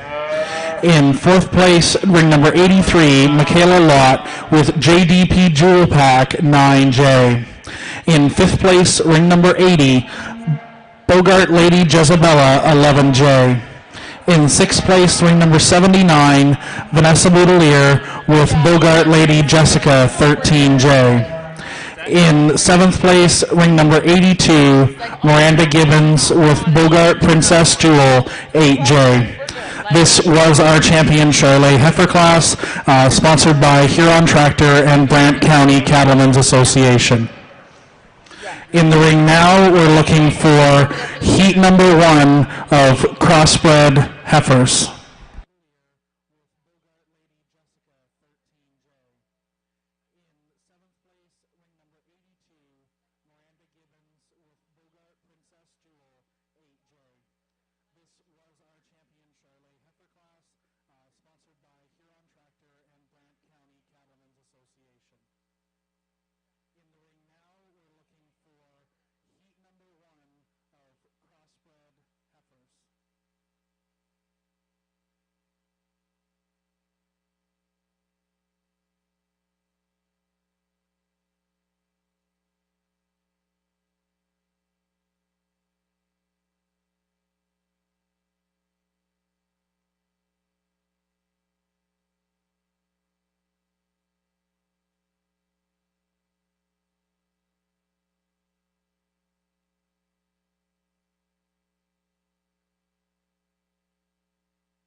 The heifer calf that becomes your herd matriarch.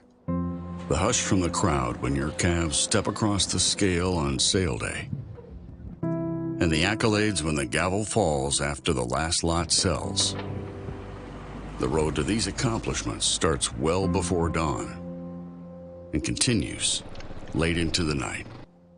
They're born from sweat on your brow, scrapes on your knuckles, and more hard work in a week than most people do in a lifetime. But we know there is more to your operation than what the world sees. We understand the years of planning, preparation, and sacrifice that it takes to succeed.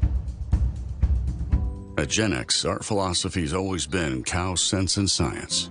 Like you, we rely on the knowledge of those that came before us. We appreciate cattle for their phenotype and know the importance of hard-to-measure traits to your bottom line. We believe that behind every good bull is an even better cow.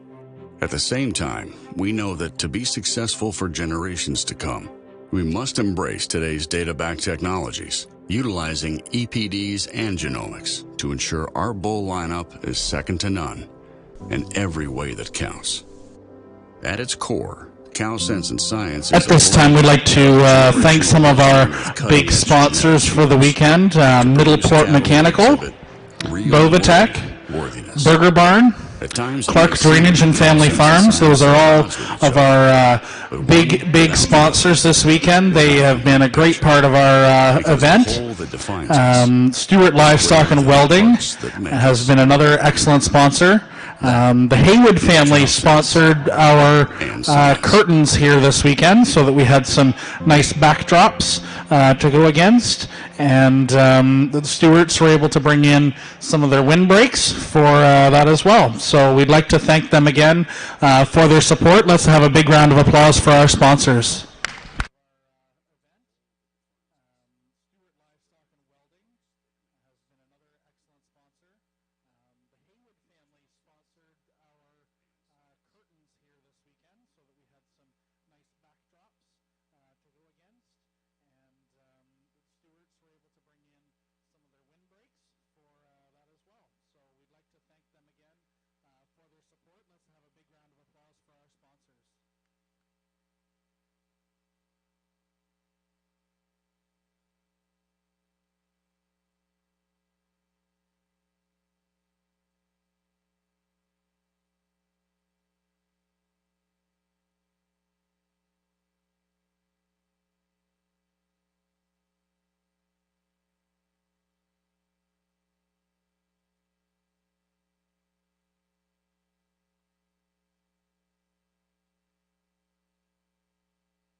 There is some roast beef left, roast beef on a bun on the east end of the building, available for free. So for those that are interested, it's first come, first serve.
I always find these crossbred classes quite interesting to sort through because no matter what you think the breed might be, you don't know for certain, especially because I'm not given a show program and that's none of my business. So I could stand out here and project what I think the breed makeup of these cattle is, but I just make a fool of myself. So I just have to break these animals down and judge them from a skeletal build standpoint, what they do really well and what they need to work on. And I think the trio up here, the blaze face heifer and the two solid black heifers, is really quite an interesting group of females. And we talk about class advantages and try and focus on the positives on each of them. The blaze face heifer, she's probably not, if you polled the crowd, she's probably not the one that everybody would expect to win. She's slicker haired, she's greener in her presentation, but that's one thing I really like about this one. And when you start analyzing her angles, especially when you compare her to the second and third place one, and that's where I think her advantages lie. I think that she actually handles her hock and rear leg the best of this trio. She stays true and square as she gets out and goes, and she's the most appropriate at the ground in terms of her toe shape, her and her heel depth. So that's what I really appreciate about this heifer. The things I struggled with about her, yes, she's fresh and she's green, but she's also quite opened up at the top of her shoulder and then tightens up a little bit harsher behind it, being, a little bit tighter in her forerib than I'd like to see. But I think when you talk about genuine skeletal build, I think this is one that you peel back all the hair, you peel back all the fat, I think when you analyze a skeleton, this is the one that is the most flawless in her build, squarest on all four corners, gets out and goes and reaches off of both ends as good as anything. The young man's heifer here that, and I'm going to be completely honest, I pulled her into third, and as she was going, she kind of gave me a really nice look, and he was kind of getting pushed around out here in the ring today, and you know, the heifer never really got her head up, and I kind of questioned whether she was a little straighter in her shoulder, maybe didn't open up with enough true dimension for the amount of mass that she has, and I still have those questions about her, but that second and third lap that we made around, I think it definitely did her well. I do see her as really robust in terms of the center portion of her rib. She's really pulled down in that respect. She's square on all four corners. I think where I would like to change her is I would like to open her up in her hip skeleton. She's really narrow pinned for what I'm chasing here today, and if you just compare her to our class winner, I see her as just a little narrower pin, and that translates when she gets out and goes, she does close up at the base of her skeleton ever so slightly. I think it's a nice balanced heifer that doesn't do a lot of things wrong, but doesn't blow you away in any certain aspect. The young lady's really highly presented heifer that comes to us next on the standstill, she just grabs you. She keeps your attention. She keeps you looking at her. She's very highly presented and very well shown, and that definitely has some pull in today's ring. She opens up with so much mass down her top side of her skeleton, really stout pin, square at the base. I think she's appropriate in her toe shape for this stage. She is a end of April heifer here, and we're comparing her to some March heifers. I do think she has enough frame and grow to her. I think when you set her in motion is why she ends up in the third hole. She does want to get higher at the center of her spine and then sit her tail head up. Even though she does hold her tail up, she is more pronounced in terms of the way her tail head lays in. I think that's a really unique individual that's very hard to replicate and very hard to duplicate. I just would like to see her just maintain her spine a little bit better when you set her in motion. The red heifer that comes to us next, in terms of maternal build, I think she's the most uniform in terms of her body depth. She's got the softest turn to her flank. Where I take issue with her is, and that young lady saw it when I lifted her foot up, I would change the way her toe shape is designed. I'd set her up with a little more heel and give her a square toe. Obviously, a lot of this is management at home, but I'm forced to make the decisions that I'm presented with here today. I'd like to change the foot shape on that one. Love the maternal rib shape and build that she possesses. The young man's Charlet influence heifer here, that's the one I'm probably the most certain has the most Charlet influence in the class, so I'm not going to sound like going out on too much of a limb. I think a heifer that you really appreciate for the grow and stretch that she has. She's the largest outlined heifer in this class today, longest spine and longest hip. Sometimes that does play to her demise, especially when you get in a crossbred class like this. You have some saggier belly, softer sided cattle that we're out here competing against, and I do read her as just a little tied up in terms of her center body, but I love the stretch and grow and outline that she possesses. I think there's a bright future for that calf down the road. The young lady's tan heifer that we come to next was the youngest heifer in this class, being the end of May. I still think she has some very unique pieces to her. I love how heavy structured and bold she is in her design. With that being said, I do read her as very straight out of her hawk. I'd like to soften her in the set to her rear leg to compete with the ones above her. And then the young lady's darker red heifer that we round the class off with. I think one you really admire for how much boldness she has from end to end. She opens up with some chest width, some dimension down the top side of her skeleton and out her hip. For me, when you set her in motion, we just need to see her more pliable down her spine, maintain a leveler hip when you ask her to get out and go. I think there's a lot of interesting discussion. I hope that the folks ringside understand how I saw this class, the pros and cons associated with each of these three heifers at the top. It was an interesting trio.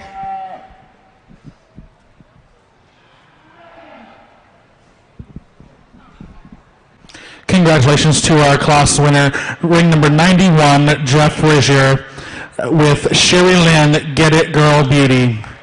In second, ring number 92, Brody Phillips with Phillips T. In third, ring number 88, Regan Sawyer. In fourth, ring number 89, Connor Swackhammer with Buena Vista Mabel.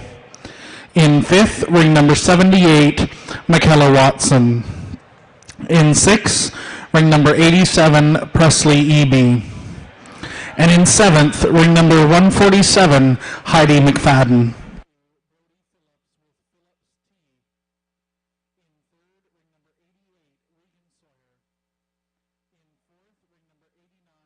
Entering the ring now, we're looking for Heat 2 of Crossbred breeding heifers.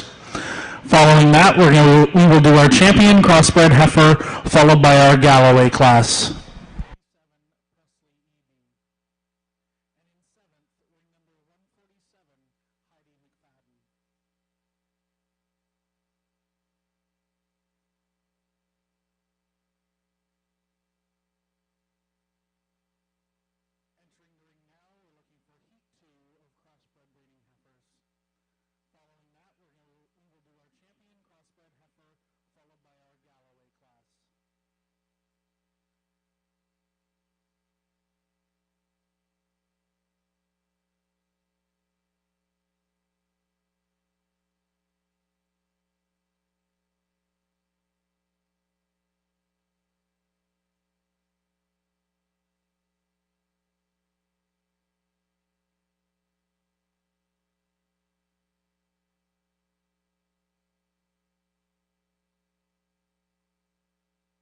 Right after our champion crossbred heifer, we are going to do the draw for the wash rack, and we're going to present our Herdsman Award, sponsored by Wildina Farms, John DeVries and family.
Well, this crossbred class probably sorts itself a little more logically for myself and a lot of folks standing ringside.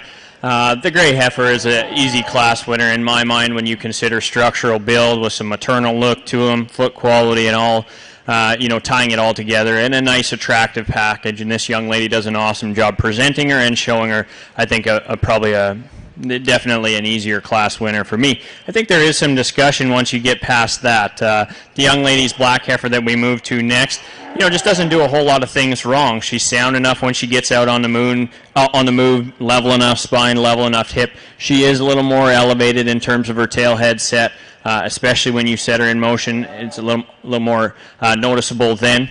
I would like to see her with just a little more heel depth, especially on her front too, but I think it's a big, powerful foot, which I appreciate.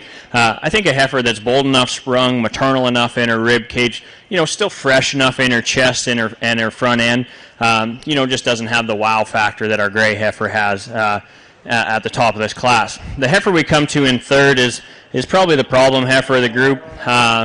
She's just so overwhelmingly stout. She's bold from end to end, but that plays to her demise as she's just, for me, too opened up in her shoulder. She just blows apart a little bit for me, and then transitions a little harsher to her forerib. I think a female that's probably the surest footed heifer in this class, being real big and sound at the ground, but when you analyze her front end structure, you just want to tidy it up.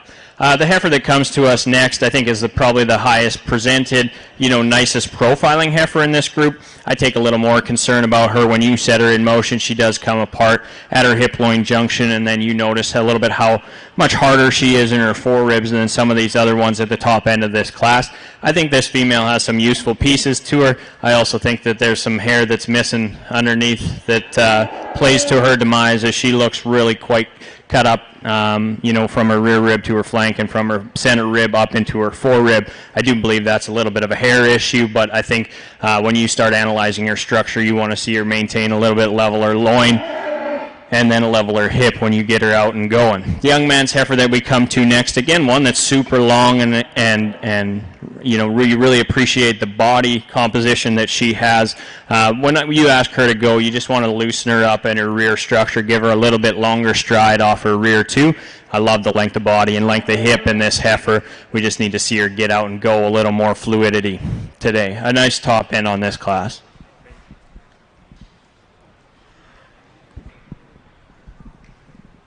Congratulations on our class winner, ring number 98, Paige Haynes, with Haynes Holly B. Jolly.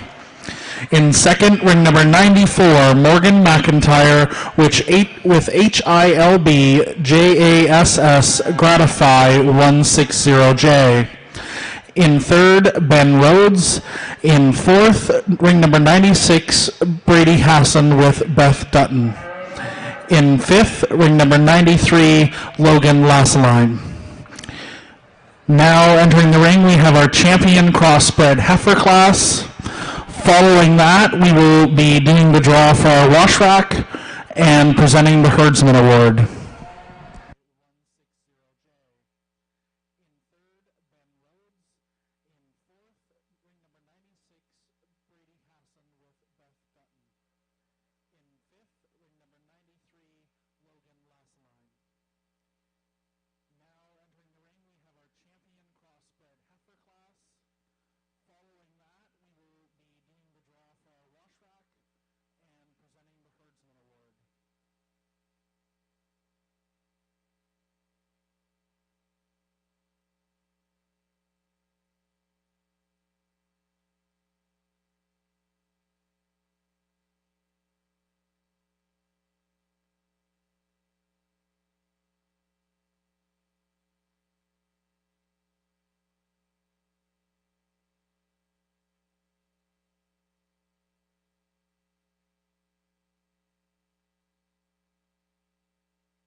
The sponsors for this class are Jones Feed Mills Limited and the Brant County Cattlemen's Association.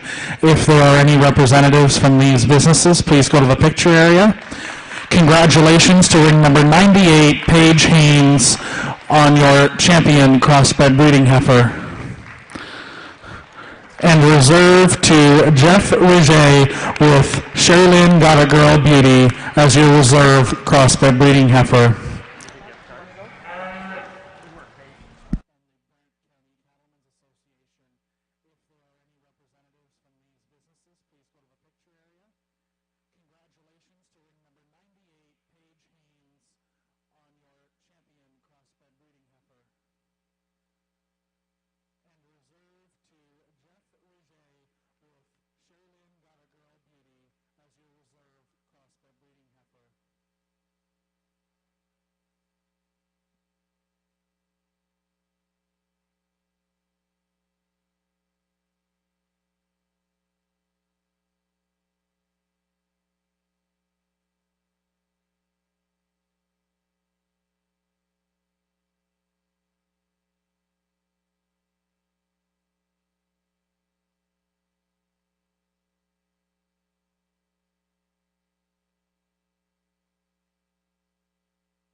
Coming in the ring now, we have John DeVries from Wildina Farms.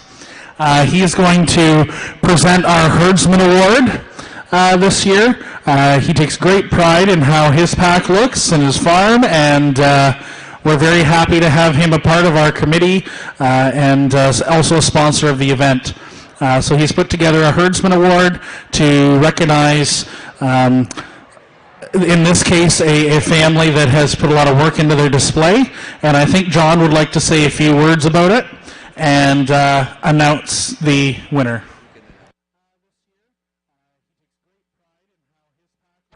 John would like me to announce the winner now before he does his little speech.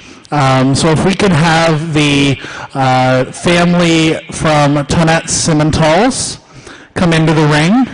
You are the winners of our Herdsman Award.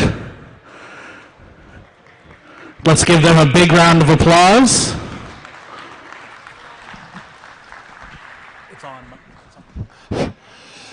Congratulations, and I always feel that when you go to a show, this is one of the important awards. It's important the barn stays clean and neat at all times, and this family that has won it today, it's not only a nice display, but you go behind that pack, it's been clean all 3 days, and it helps add to the show, and congratulations and thank you. Let's get a big round of applause for our winners and John.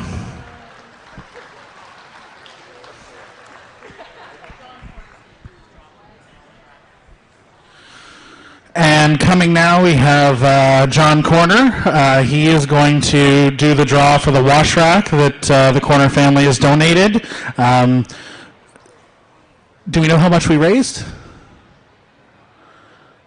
I think we raised just over $1,000 from this wash rack draw. So we'd like to thank the Corner family and Middleport Mechanical for their sponsorship, their donation, and their assistance all weekend.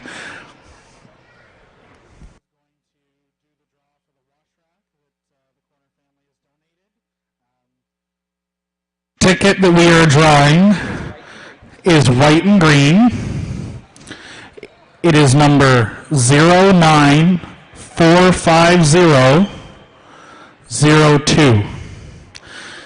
We are going to wait 30 minutes for this ticket to be claimed. If it is not claimed in 30 minutes, we will be drawing another ticket. To repeat the number, 0945002.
wash rack has been claimed.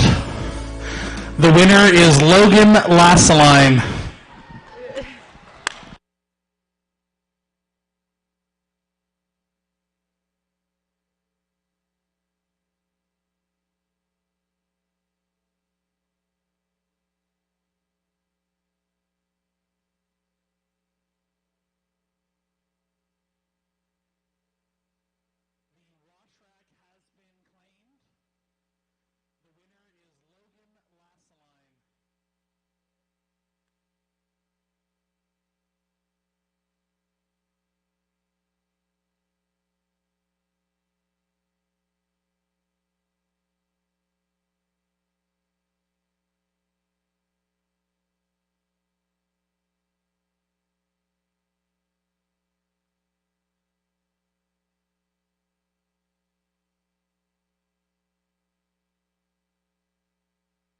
Let's rock and roll with some Galloway heifers.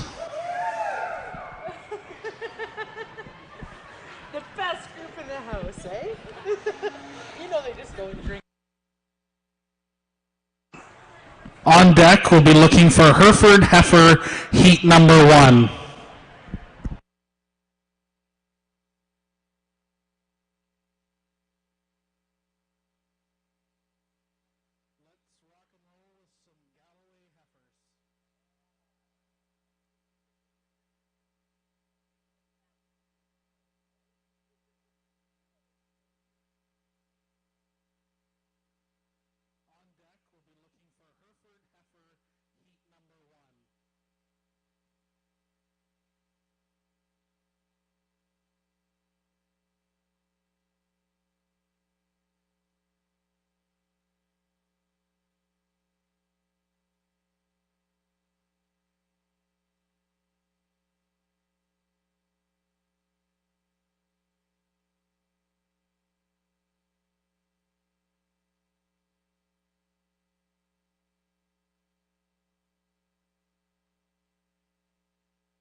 The sponsor of this class is Glenfiddich Galloways and the Eastern Galloway Association.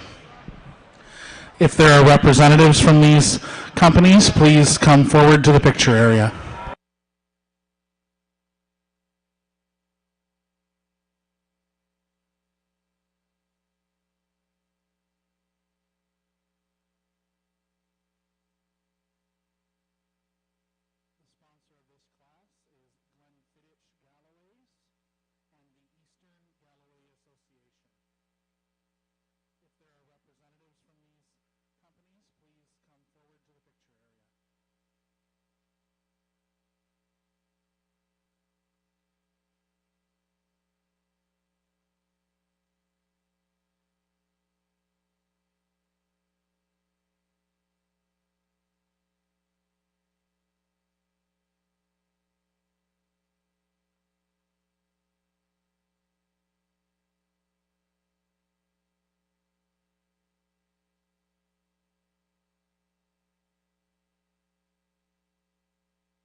Well, I don't really, get the opportunity to judge many Galloway cattle, as there's not too many out west.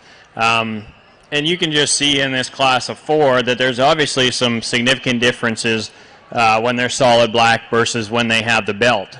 And I do think that's important to note. And I'm not sure if the belted ones have been bred a certain way for a certain breeding point, or maybe more calving ease. I don't know. I'm not going to claim to be an expert in Galloway, belted Galloway, and the differences between. I'm forced to judge what I have placed in front of me here today. And the 2 younger heifers that the young girls are showing, they're both April born, and then we have a March leading off the class and a February that ends up in second hole. I do think that there's some, like when you again start analyzing skeleton, I think the close pair is actually in second and third.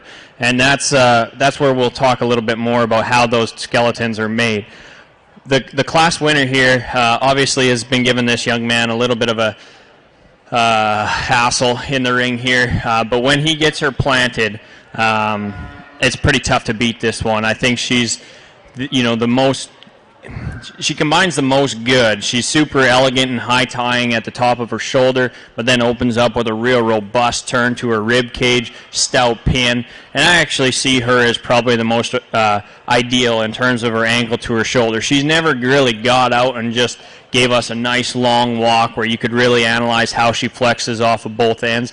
But when you start analyzing the angles in this one, I think she's the most appropriate, no matter which joint you're looking at. Still couples that with a really nice foot shape underneath her.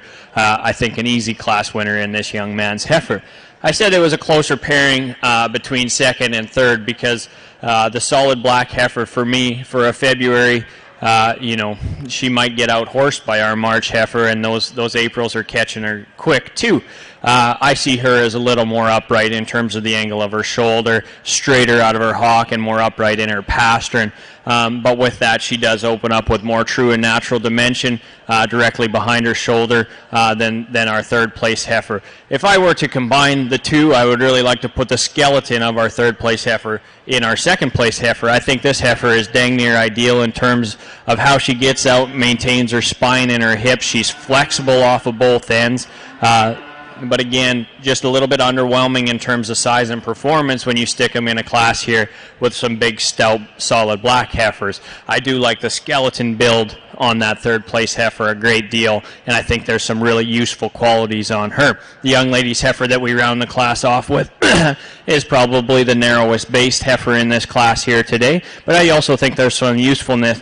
These two are obviously the softer sided and been pulled down more in their center portion than when you compare them to the 2 solid black ones, and that's what I appreciate about these two. And they're also more feminine and more attractive as they come out of their shoulder and move into their head and jaw. So I don't claim to be an expert in the differences between the solid blacks and the belted, but from my what I'm learning here today is I think the blacks are probably the higher geared, higher performance. Maybe the belts end up being a little more calving ease, maybe a little more maternal look from their rib to their flank.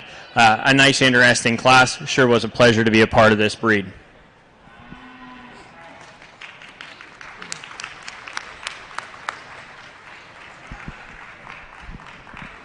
Congratulations to first place ring number 102, Flynn Reinhardt, with Glenn Fittich just in time. In second place, ring number 101, Colin Arnold, with Glenn Fittich Juno. In third place, number 99, Sadie Croft, exhibiting Two Bridges Janice. And in fourth, ring number 100, Katie Cocking, with Two Bridges Jeff. We'd just like to announce that Brussels Agri-Services will be closing in about 15 to 20 minutes. So for any last minute orders, please head over there. Coming in the ring now, coming in the ring in a moment, we're going to have Hereford heifer heat number 1. Heat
Martha, can you come to the the announcer's table, Martha?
I think two awfully competitive heifers at the top end of this class. And I think they're fairly similar in the way they're built. I think the one we used to win the class, maybe is a little bit more closed up underneath when you consider base width and true skeletal dimension, but I think her skeleton is probably designed just a little bit better. She's just a little leveler out of her hip, blends her tail head in just a little bit more uniformly and level, especially when you set her in motion. I think this heifer is also just a bit fresher in her chest and her neck than our second place heifer. I also like how she distributes the weight on her rear two wheels. I think this heifer is super attractive when she sets up on the profile. She comes out really high tying, and the young lady does an awesome job getting her stuck out here. The heifer we run into in second, definitely the boulder sprung heifer, if you will. We talked about the class advantages we see. We would change the way she hits and plants the ground on her rear too. She does want to roll underneath herself ever so slightly, and she is just a little staler up through her front 1/3. Now, with that being said, I love how she opens up with some real mass and dimension in her center body and in her rib cage. I love how square she is on her front too, but we talked about how we want to just level that tail head out ever so slightly to compete with our class winner. The heifer we find in third is definitely the biggest backed heifer of our initial trio. I think she opens up with a lot of red meat down the top side of her skeleton. She also is probably the farthest along in terms of condition, so I wonder if a little bit of that has to do with just depositing a bit more fat down her top. With that being said, I think we just need to see a little more heel underneath this heifer, and then just when she gets set in motion, we need her to just tie a little bit better from from her loin to her hip junction. I think this heifer's big, powerful, and has a lot of useful pieces, though, from a performance standpoint.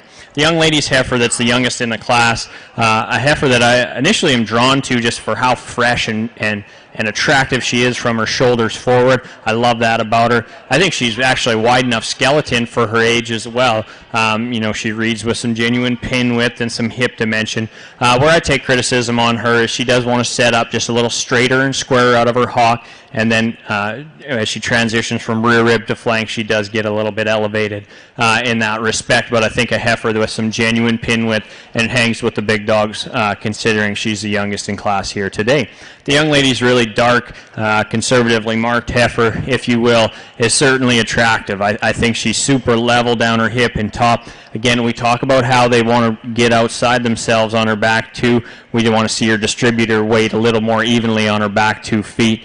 She wants to roll underneath ever so slightly, not only when she's on the standstill, but when you set her in motion as well. Love the uniformity in this heifer, though, and just really in terms of tough. I'm not a Hereford breeder, but I know it's tough to get one that dark and that conservatively marked, so I think that needs to be well noted on this female. The young lady's heifer that we round the class off, just runs out of power and performance in today's class, and I do appreciate how fresh and trim she comes at us and how elevated she is through her front 1/3. Really a nice jaw to neck transition. Just runs out of running gear and power when you're talking about the heavyweights up at the top end of this class.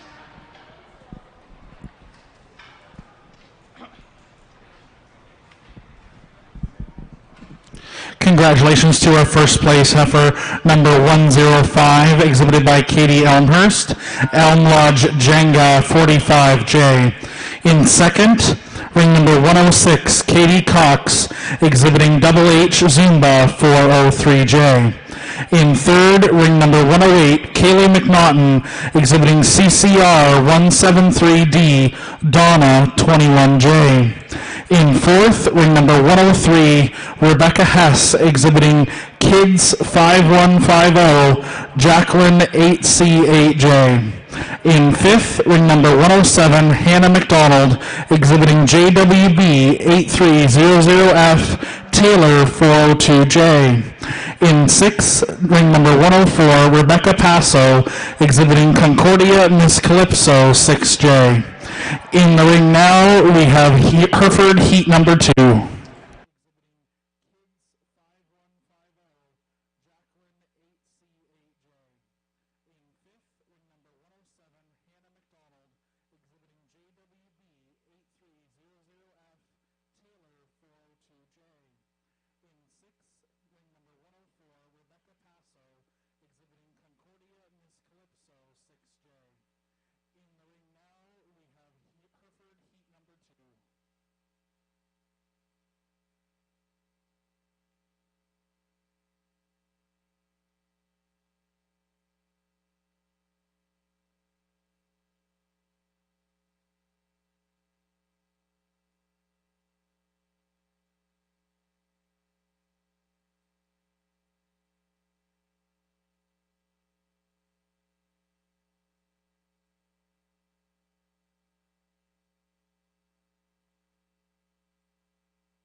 I think this class sorts itself a little more logically than maybe one of the earlier Hereford heifer classes, or the earlier Hereford heifer class.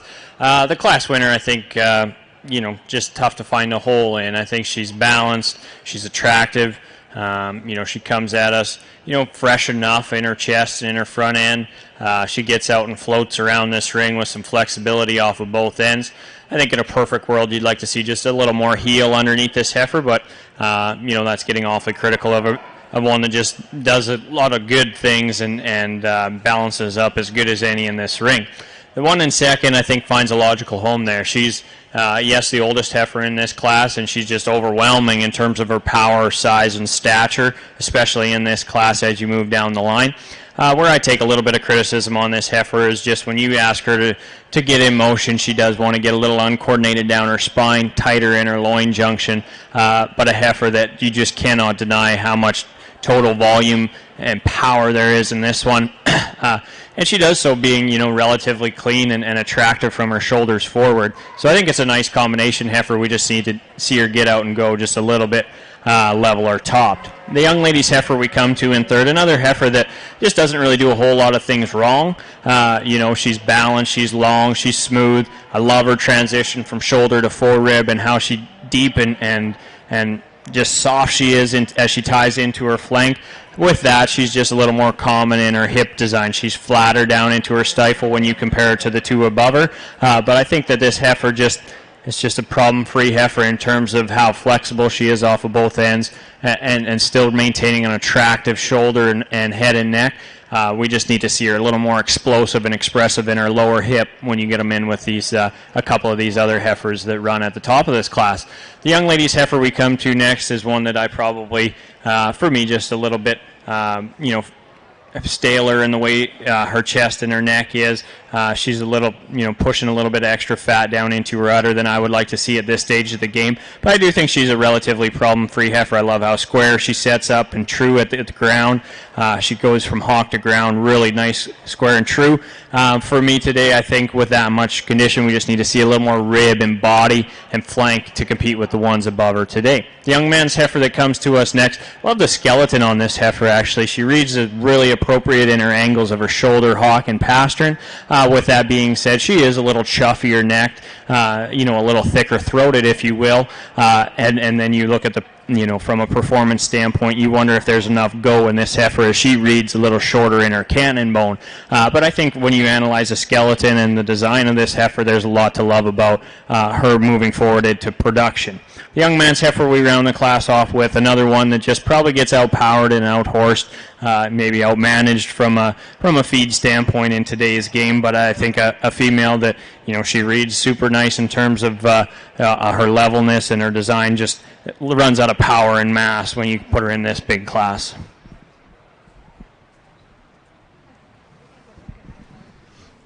Congratulations to ring number 111, Connor McNaughton, exhibiting MHPH 84G, Lady 106J. In second, ring number 110, Cooper McNaughton, exhibiting MHPH 84G, Harley 1012J. In third, ring number 112, Kylie Chandler, exhibiting Stonewood Rose 14J.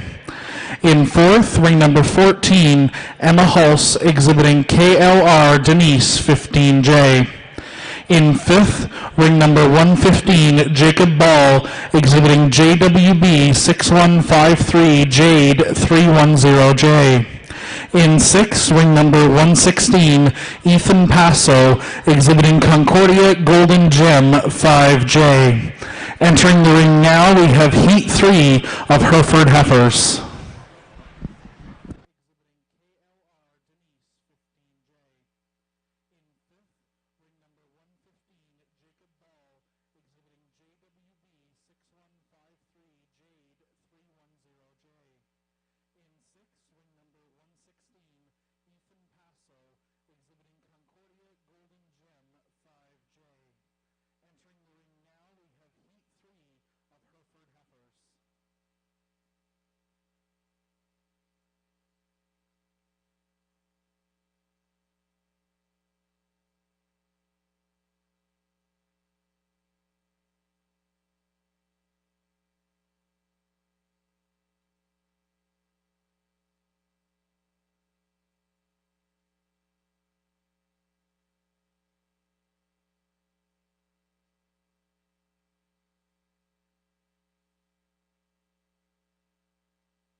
really strong top end on this class, and I think there's discussion all the way down that needs to be had as to, you know, how to utilize these females in certain breeding programs and the positive attributes that they can, you know, contribute to the beef industry and the Hereford breed more specifically.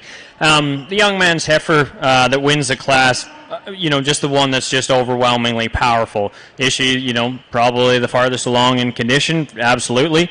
But I think if you kick her out on a stubble field, give her, you know, 60 or 90 days to freshen up, I think that's when she's really going to shine. I think her skeleton is still built really, really well. Like if you watch her get out and go, she's super flexible. She reaches off of both ends.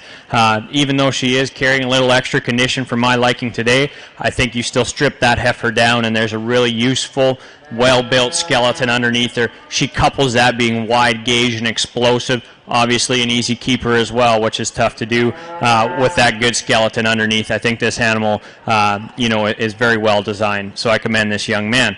I do think there's a little bit of discussion to be had between second and third. These two young ladies' heifers are probably more similar than they are different. I think, you know, both read relatively similar in terms of frame, length of body, total muscle mass. I think where I see the most difference in these two females is when you analyze their hip design. The one in second does come just a little leveler from her hooks to her pins, and I do think if you push comes to shove, she is longer from the point of her shoulder to her nose. She's longer fronted in that respect, and that's taking nothing away from the third place animal because I think she's very high quality as well. I think it's just a really tough decision between the two heifers that are very similar in their build and in their type and in their kind. Both useful, both come at us fresh and trim in their presentation. I love the teat set and placement on both of these females. Just want to level that third place one out when you analyze her hip design.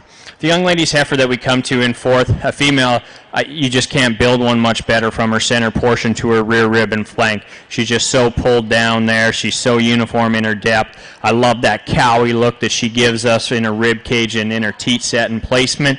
For me, she reads as just a little more forward in the angle to her shoulder and doesn't reach out and go like the three above her do today. But I think there's a real useful, you know, animal in that young lady's heifer from a production standpoint. The young lady's heifer that we run to at the end of the class, again, just one that doesn't have the measurables that we're talking about. And yes, I know a lot of it has to do with management. I love how fresh and trim she is, just runs out of gas when you compare her to the four that sit above her.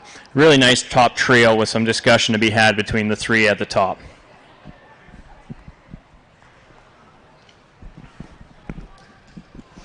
Congratulations to our first place heifer, ring number 120, Kyler Vaness with True Luck, Ms. Rhonda 2842J. In second, ring number 109, Rebecca Hess with Kids 504C, Josie 5F1J.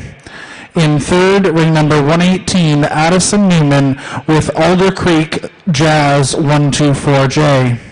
In fourth, Jacob McNaughton with MHPH 8300 Nita ET 111J. In fifth, ring number 122, Clarissa Passo with Concordia Drops of Jupiter. Now entering the ring, we have our Hereford Champion Female. This class is sponsored by O'Neill Farm Equipment Limited and Dave Stevenson Hoof Trimming and Dashell Project Management. If there's any representatives from these companies to come to the picturing area, that would be appreciated. Thank you.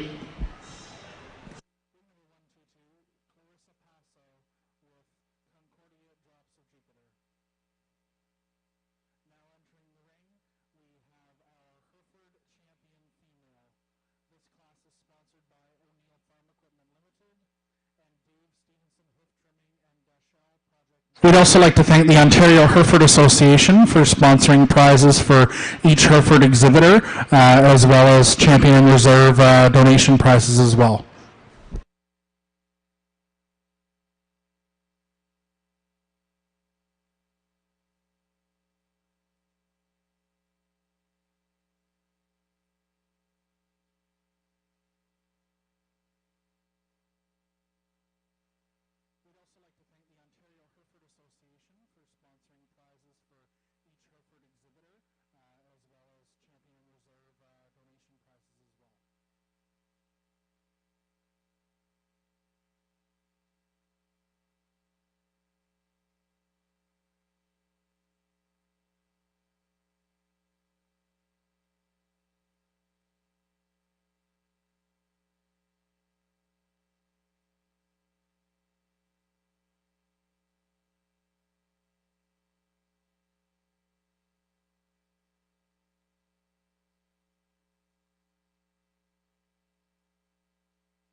Congratulations on champion Hereford with Katie Elmhurst and Elm Lodge Jenga 45J.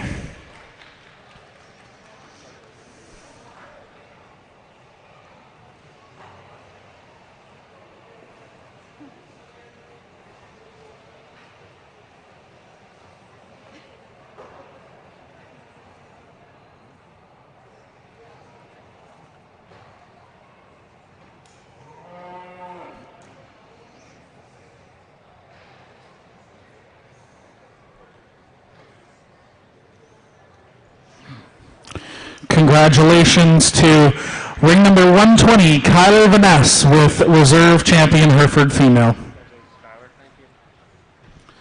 In the ring now, we're looking for our limousine heifer heat, followed immediately by our percentage Simmental heifer heat.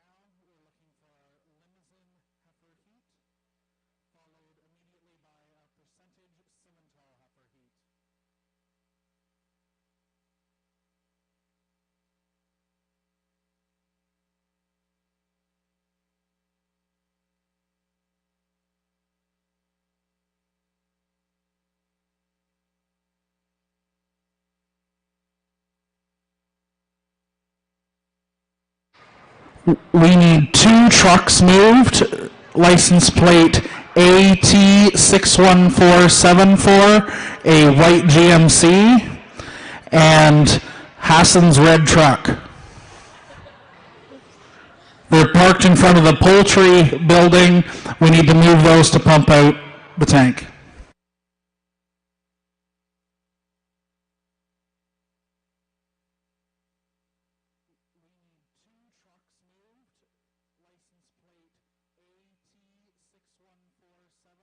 We'd also like to thank our vendors that are around the ring for being part of our event. The businesses, most of them are sponsors as well, and we're very happy to have them here on site. Let's have a big round of applause for their turnout.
the heifer calf that becomes your herd matriarch. The hush from the crowd when your calves step across the scale on sale day. And the accolades when the gavel falls after the last lot sells. The road to these accomplishments starts well before dawn and continues late into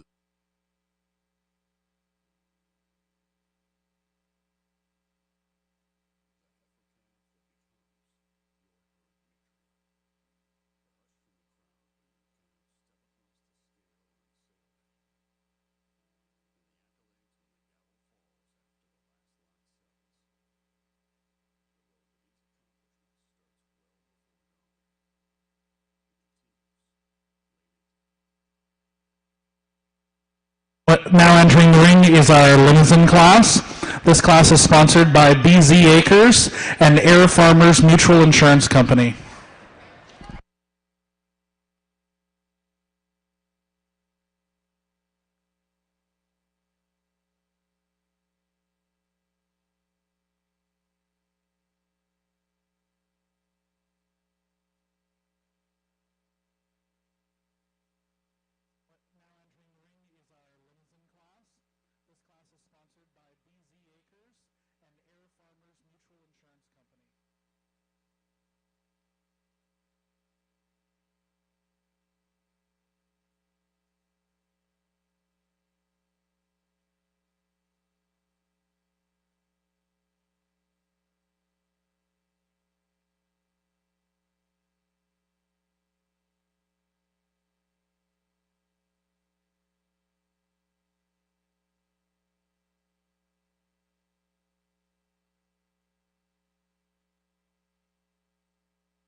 We'll just leave these two as they stand, with the little lighter hided calf winning the division here. Two really nice representations for the Limousin breed, in my opinion. I think they still display enough breed characteristics in terms of muscle mass and dimension, but they couple that with some femininity and some body dimension that I think that the Limousin breed has been trying to add over the years.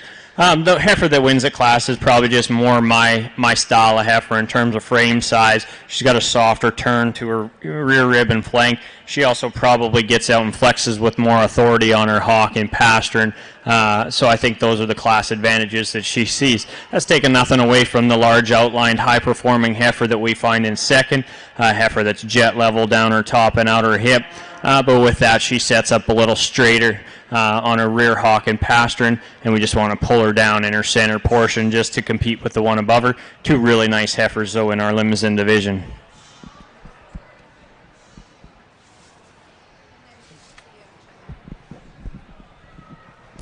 Congratulations to Jocelyn Kennedy on first and second place, with Crown Hill Shameless 12J and Crown Hill Jolene 7J.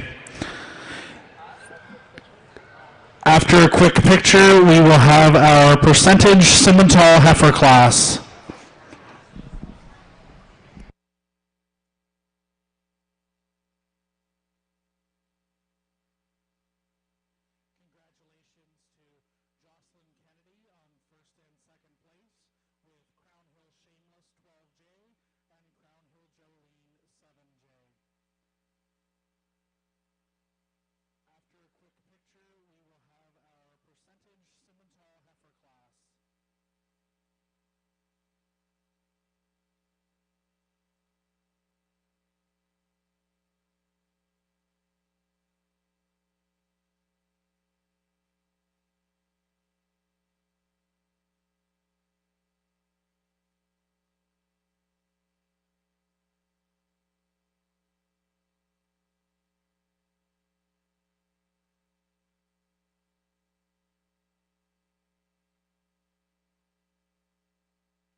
We'd like to give one last go to our big sponsors, Clark Drainage Contracting and Farms, Bovatech, Burger Barn, and Provitro, Stewart's, Middleport Mechanical.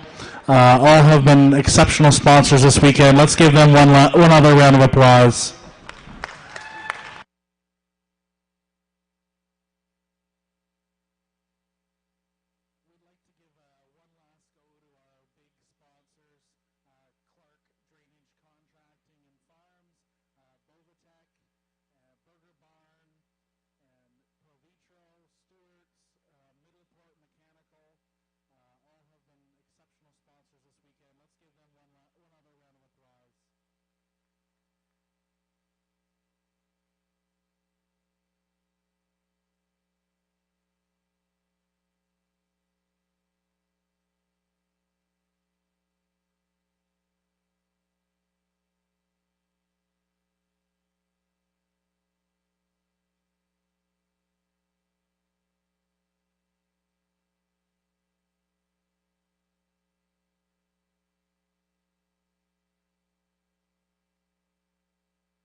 Sponsors of this class are Brandt Contracting and Bernita Mechanical.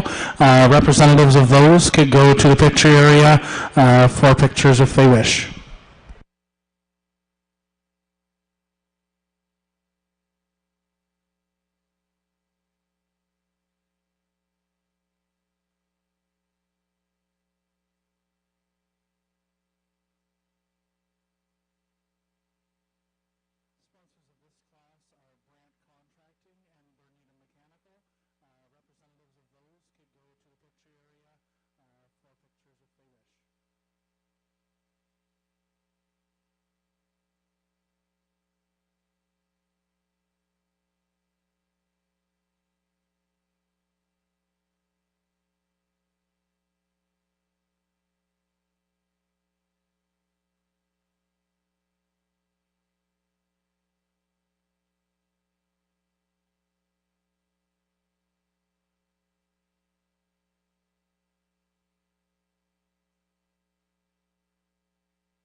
This is probably one of the deepest classes in terms of quality all the way down, and I think when, again, we try and focus on those class advantages that each and every one of these heifers has, and I'll point those out as we work through a set of reasons here. I think the two Baldy heifers, initially I just gravitate to them as they come in the ring, and there's definitely some differences in between these two females. They're probably the most different in their build. The young lady's heifer that we're going to use to win the class, she's a little flatter in her center portion, flatter hip than what we see in our second place heifer, but she's also the longer bodied, longer hipped, and longer fronted heifer, and that's what I like about this one.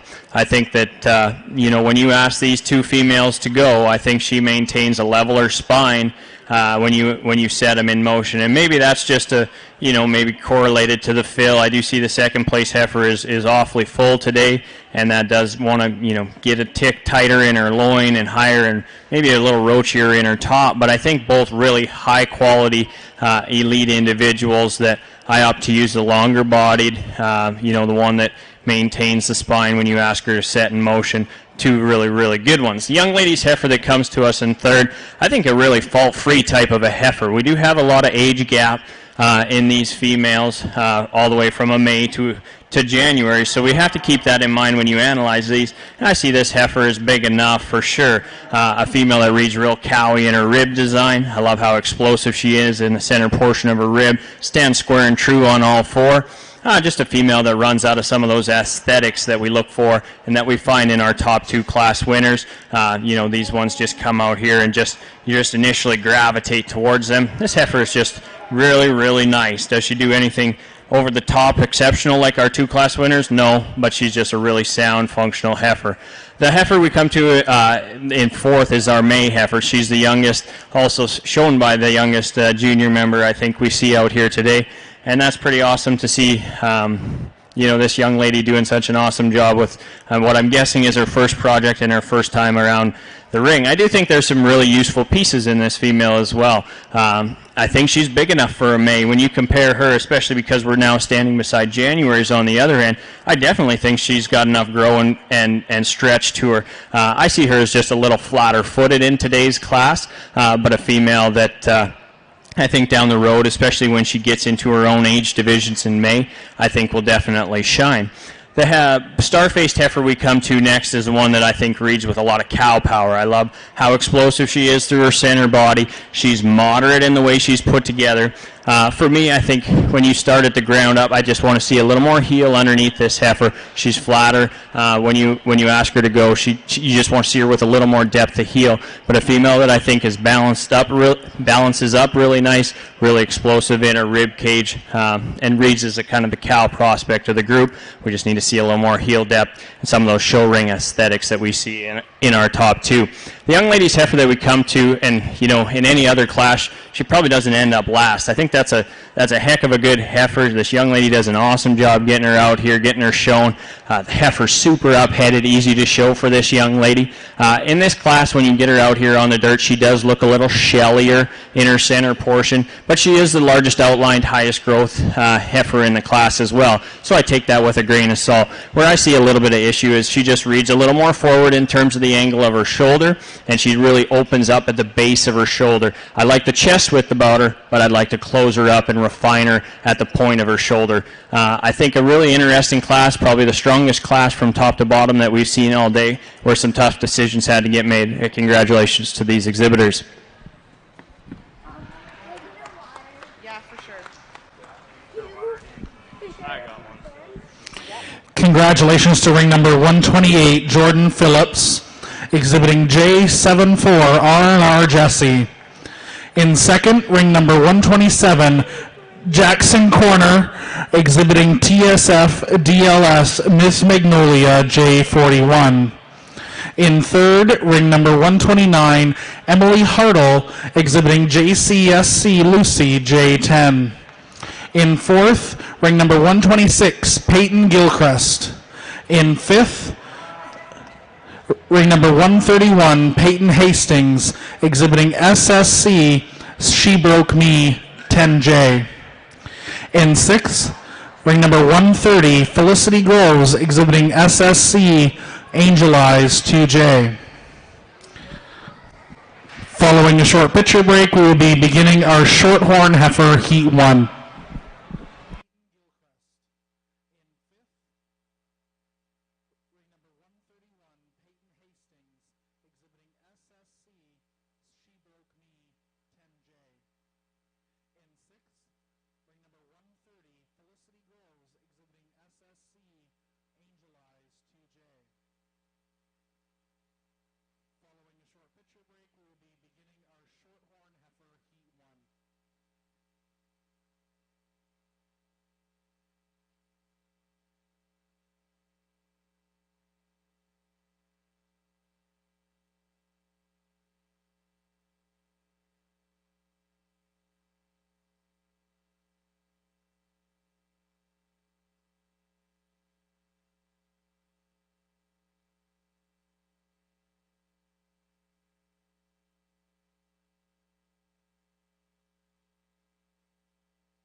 The heifer calf that becomes your herd matriarch. The hush from the crowd when your calves step across the scale on sale day. And the accolades when the gavel falls after the last lot sells. The road to these accomplishments starts well before dawn and continues late into the night. They're born from sweat on your brow, scrapes on your knuckles, and more hard work in a week than most people do in a lifetime. But we know there is more to your operation than what the world sees. We understand the years of planning, preparation, and sacrifice that it takes to succeed. At Gen X, our philosophy has always been cow sense and science.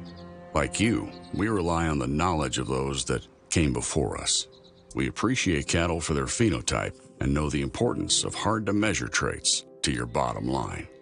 We believe that behind every good bull is an even better cow.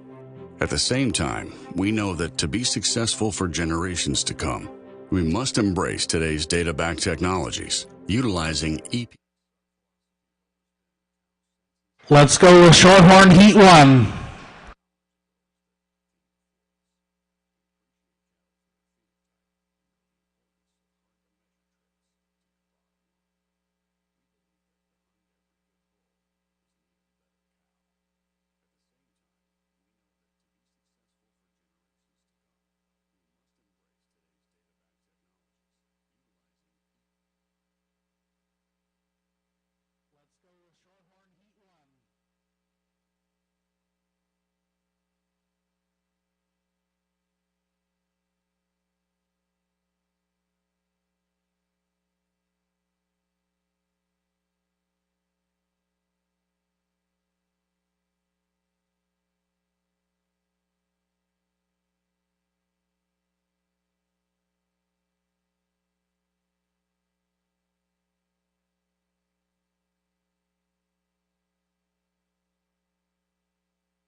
Martha, we're missing one.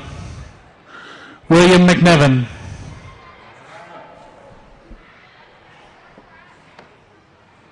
Okay.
A really strong class winner here. A female that does a lot of things right, and just in terms of rib, body, and dimension, she just kind of takes the cake here. And yeah, she's the February oldest heifer in the class, but I think she still shows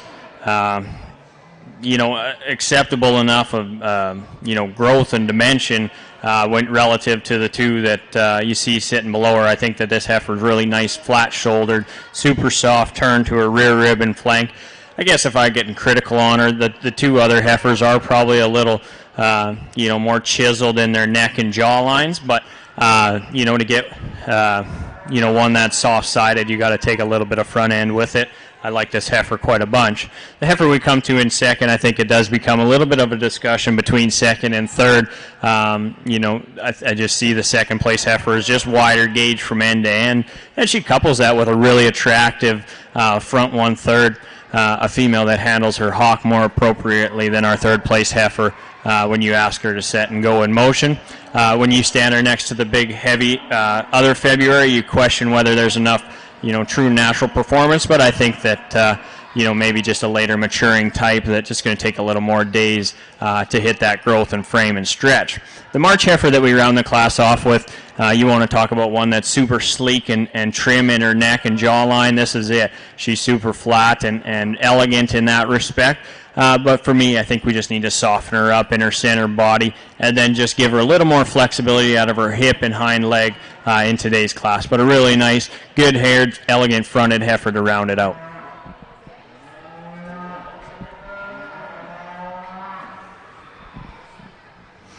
Congratulations to ring number 136, Rael Kazmar, with Millbrook Maria, FB 6J.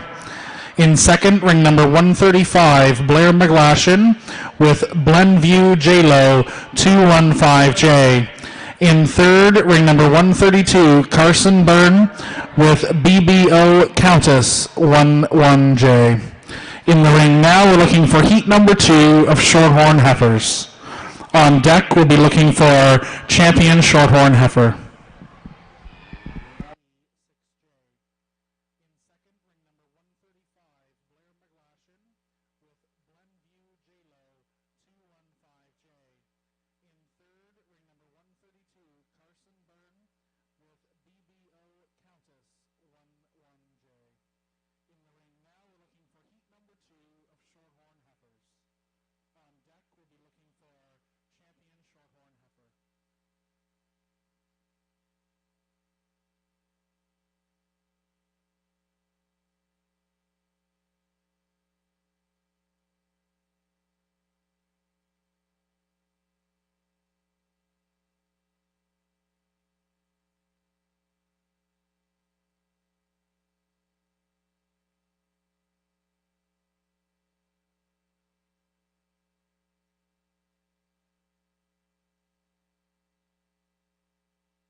I think a really nice top pair in our second class of Shorthorn heifers here.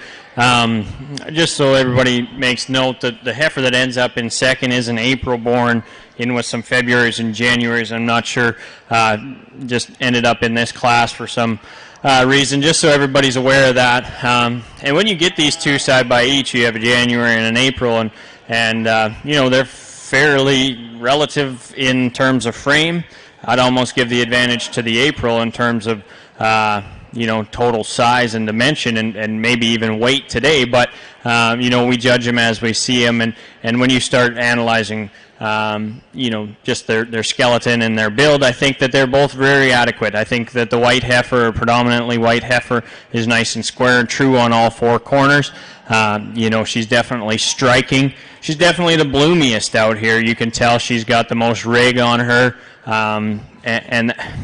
but I still see her as a very high quality individual. And when you compare her to our second place animal, I think that she just gets out and goes off her pastern just a little more appropriately. Our second place April heifer is just ever so slightly wants to click all on her two on her rear two pasterns, and I do take a little bit, and that could just be because she's growing quick, and obviously she's a high-performing female, which I love about her, but I do just want to make note that she is a little stiffer and more restricted out of her pastern as she gets out and goes in today's class. But I love the extension, love the frame and performance that we talked about earlier. When you compare it to a January that wins the class, I think there's a lot to like in terms of the outline on this calf. The heifer that comes to us in third, just a nice, well-balanced heifer, a female that's, you know, I think really appropriate in terms of her condition for today's game. I think she's long and level down her spine and out her hip.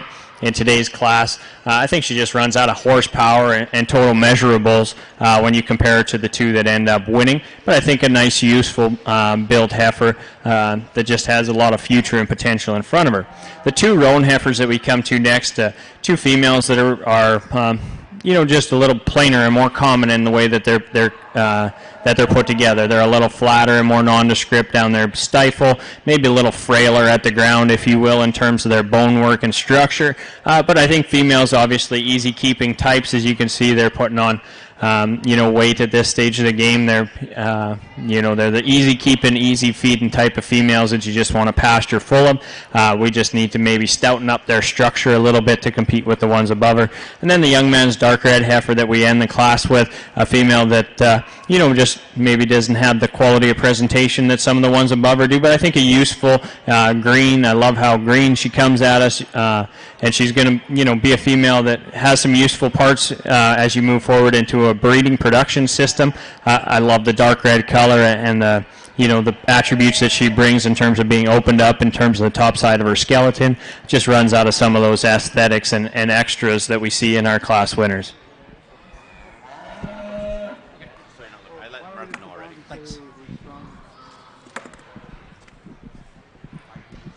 Congratulations to our class winner, ring number 143, Brody Blenkiron, with Glenview Jazz 104J. In second, ring number 141, Austin Byrne, with BBO Firefly 10J. In third, ring 142, Jamie Eby, with Maple Elm Jewel 4J. In fifth, ring number 137, Casey Heineman with Red Rose Foreman Roan Lady 10J. In sixth, ring number 139, William McNiven with Cedar View Red Ruby 3J. Now entering the ring is our champion Shorthorn heifer. This class is sponsored by TD Canada Trust and Farm Credit Canada. If there are representatives from these businesses that would like to get in the photo, please come to the picture area.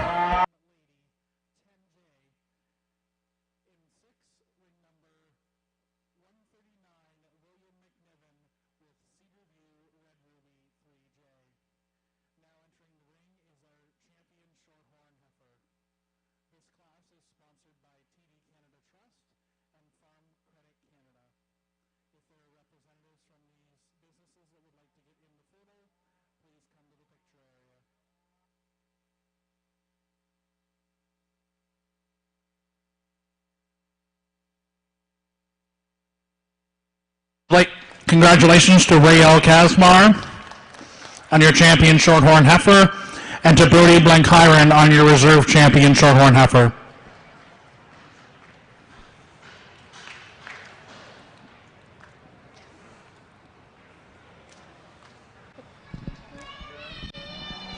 Entering the ring now, we're up following a photo opportunity looking for Simmental heat number 1.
Let's have heat number 1.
Again, lots of give and take in this first draft of Simmental heifers. Again, a big age spread, and we have to recognize that from a May on the little red heifer at the end to a January to the black heifer in third, and then a March and a February that end up at the top of this class. The chromed up heifer, I think, just does a lot of good things in terms of balance. When you talk about one that's deep enough bodied, attractive enough from her shoulder forward, she's square on all four. I would like to see her just a nickel more flexible out of her hock and her ankle, but a female that I think just in terms of completeness gravitates to the top of the class for me today. The heifer here in second might not be everybody's cup of tea, but I do think there's some useful pieces in this female, and this young lady does an awesome job getting this heifer out here stuck real well, and she's obviously done her homework at home, when breaking on this female. This female is actually longer fronted than one might initially take. She is a little bit thicker jawed with a little more dewlap down low, but she's actually quite long from her shoulder to the tip of her nose. And it's evident she's long bodied, she's long hipped, and so I really appreciate that length in this female. She's also super sound in the way she handles her hock. But for me, I take a little bit of criticism. She does want to close up and get really narrow based when she gets out and goes. But I think there's a really useful skeleton underneath this one in a real long-bodied package. The young man's black heifer that comes to us in third, really striking on the profile. I love how up-headed and alert. This heifer's been fighting the halter ever since she come in the ring. We never really got a firm grasp on how she handles her hock and pastern, but I think it is correct in its angles. Where I take the most criticism on this heifer is she does pigeon toe on her front too. She really turns out up front. But I think there's some really useful pieces in this one, being bold sprung down the top side of her skeleton, big stout hip. We just need to soften her inner center body and square her up front. The young lady's May heifer really kind of drew I really hope that she gets to some shows later on down the year where she has hits a division where this heifer can shine, because I do think there's some really good pieces to her. This heifer is, again, really long-bodied. She's long-fronted, long-hipped, and I love that about her. Where I take criticism on her is she's just a little coarser in her bone work. She's coarser hocked, coarser kneed, coarser ankled, and I worry from a growth standpoint if there's enough cannon length and growth potential in this heifer. And I know it's tough when you're judging a May in a class against Januaries, because you're always going to look small, and that's really challenging for this young lady. But I do hope that you get some divisions where your heifer is able to shine, because this is a really strong class of Simmental females, and it's really tough being in a class with so much age discrepancy. I think there's a lot of useful pieces in this heifer that rounds off our class. A really interesting class with a big age spread that we need to appreciate.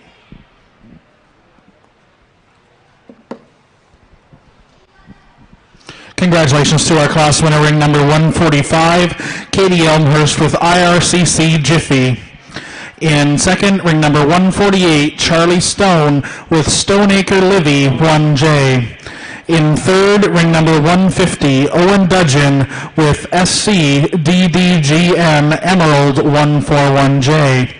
In fourth, ring number 146, Ava Noonan with Tonette Something About Sammy. Entering the ring now, we have Heat 2 of Simmental heifers. Heat 3 should be on deck.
Wrong sister, Martha.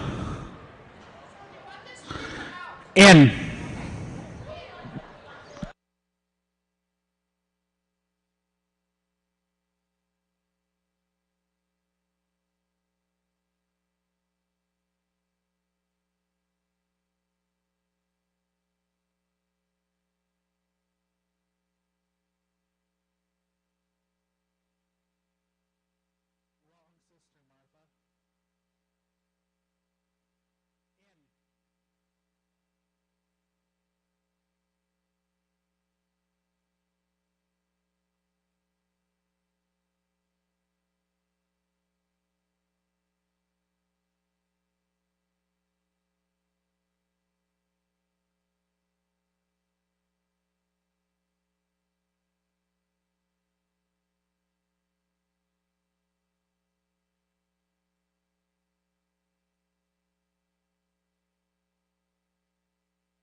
really deep set of females in our second draft of Simmental heifers here. And I think there's some give and take even on our top four, and you know, depending again where you put your priorities, you could swap these around pretty easily. The young lady's black blaze face heifer, yeah, she's the biggest, largest outline heifer in the class, but I think she holds it together the best. And when I say that, I mean she's still quite slender-necked and really long from her shoulders forward. And then she explodes with some really genuine skeletal width. When you get behind her, she still carries enough pin width for how much, you know, attractiveness there is in that female. I guess to her demise, she does have the white belly, and when she gets out here in the ring, it does make her look just a little shallower in terms of her center body, but I see her as adequate, especially one with that much frame and extension. I think she's more than adequate in terms of her rib and flank. I think this one's pretty good. I'd like to see her just a little softer in the set to her hock, but I think that heifer puts a lot of good pieces together. I really like the red blaze face heifer that comes to us in second. She's a little different type than the one we see in our class winner. She's rounder. She's rounder in the, you know, in her shoulder, in her muscle, in her body, in her hip, in her joints. She's just a rounder made heifer, and that's okay. There's probably a little more natural skeletal width in this heifer, but for me, she does want to just drop her pins ever so slightly when she gets on the move, get a little higher at the top of her spine when she's going away from you. But I think there's a lot of power and a lot to appreciate in this heifer. She comes at you with a big, powerful foot. But again, just rounder in her overall makeup. I'd like to tidy her up in that shoulder, if you would, to compete with our class winner.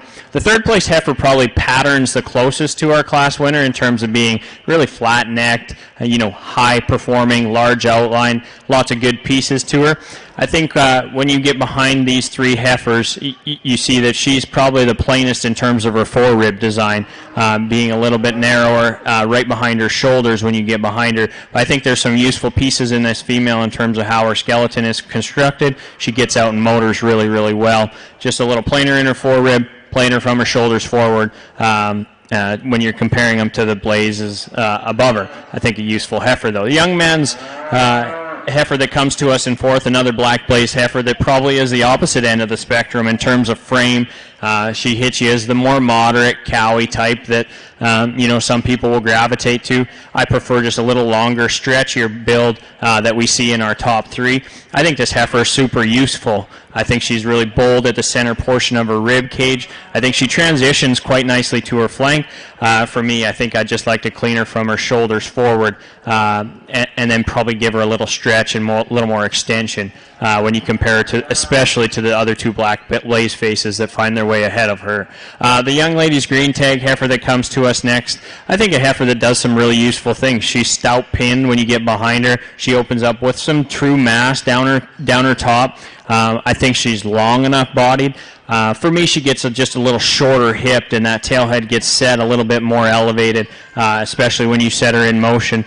You really notice that, you know, how elevated she is in her tailhead set. But I think that's a really good cow prospect of the group.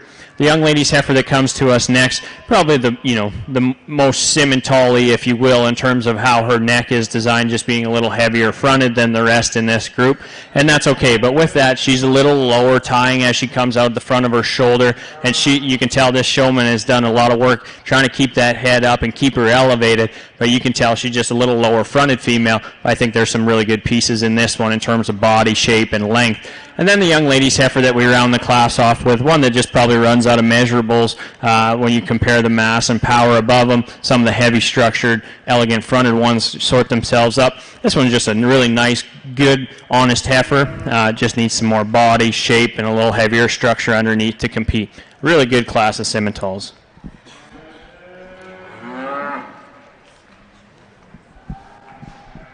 Congratulations to our class winner, ring number 158, Emily Mackey, with IRCC E2 Juniper 123J.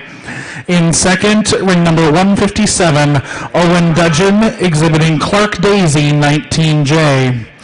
In third, ring number 155, Morgan Walker, exhibiting USM Shell-Shocked 1J. In fourth place, ring number 153, Flynn Reinhardt with Castellata J-Lo 02J.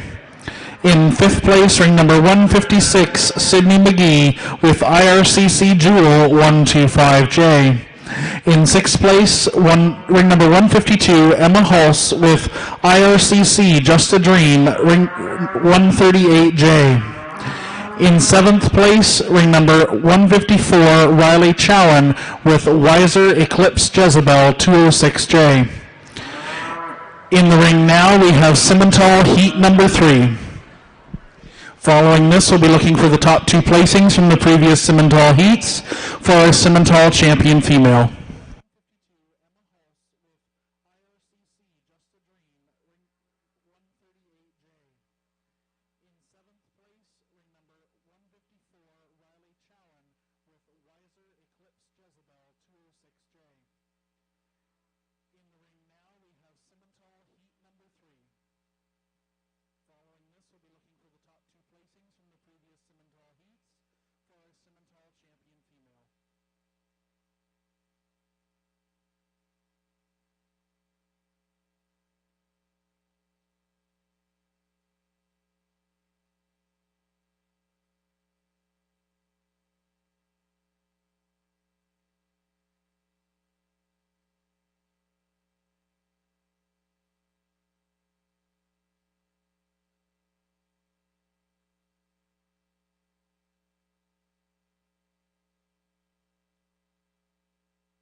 I think a really interesting trio of blaze face heifers here that I think if you could take pieces of all three of these and combine them, you'd have a pretty elite individual.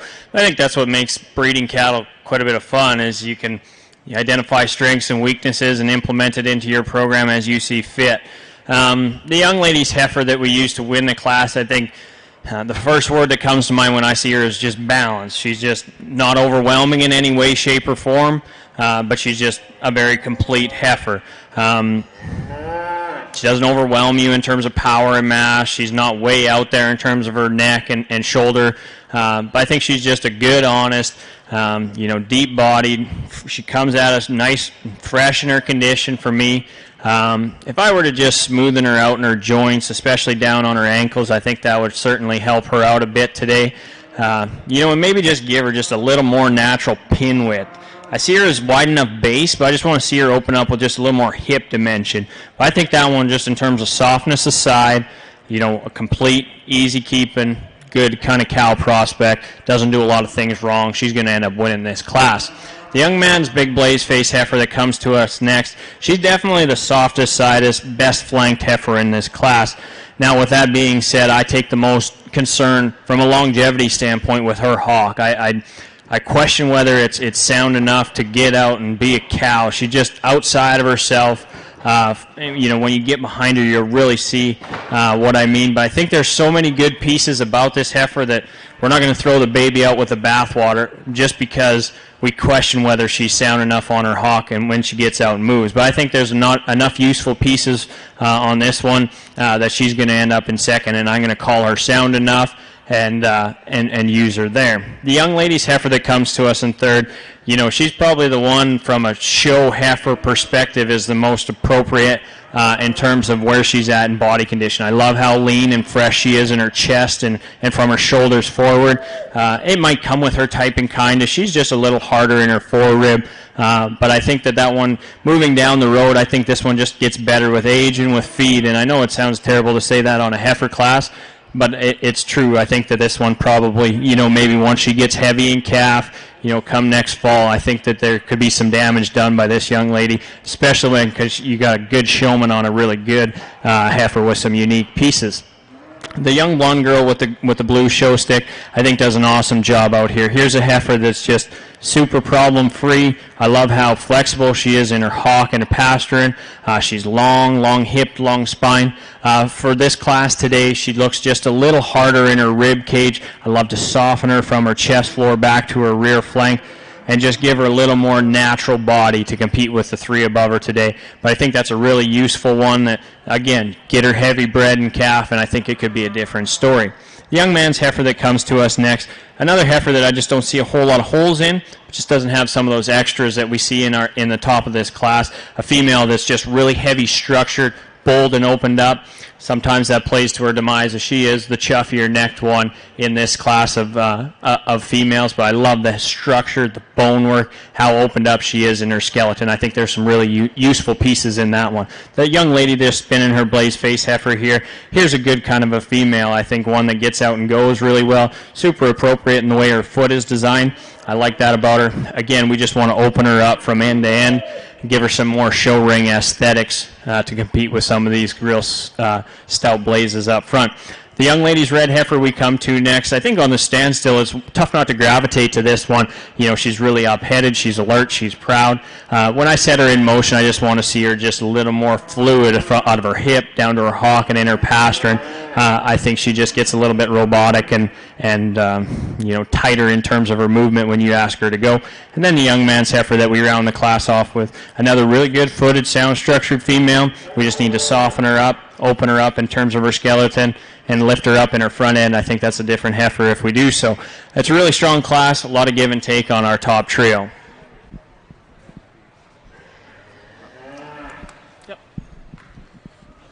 Congratulations to class winner number 162, Shelby Crawford with RPCC Black Jenny ET 204J. In second, ring number 163, Brody Blenkyron with RK Peanut Butter and Jelly 102J. In third, ring number 144, Shaylee McGee with Academy Hill Jewel. In fourth, ring number 159, Shelby Crawford with Mastar Jasmine, 59J. In fifth, ring number 149, Charlie Stone with SVS Ava, 15J.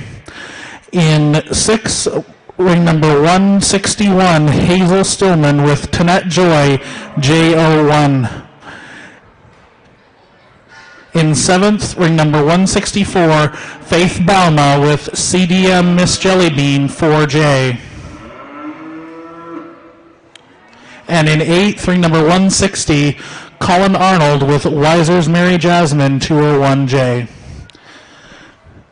We are now looking for our champion Simmental Heifer Drive. This class is sponsored by Gen X Cooperative and Haynes Livestock. If representatives from those companies would like to make their way to the banner area, that would be great.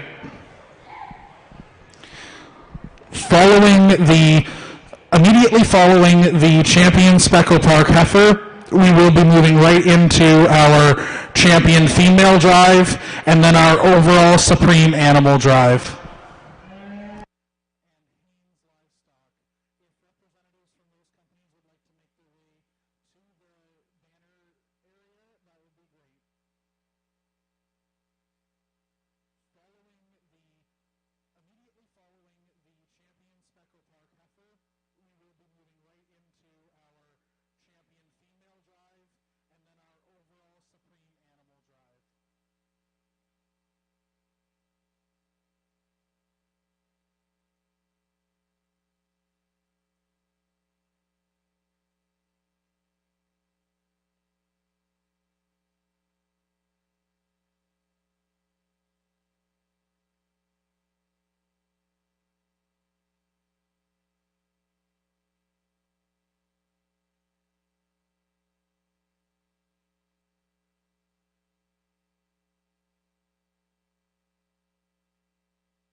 Congratulations to Katie Elmhurst with IRCC Jiffy, your champion Simmental Heifer, and your reserve champion Simmental Heifer, Emily Mackey with IRCC E2 Juniper 123J.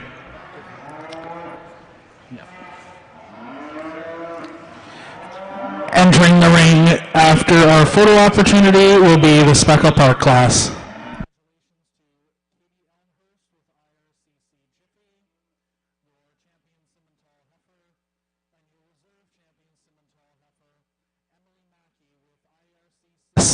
Yes.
The heifer calf that becomes your herd matriarch.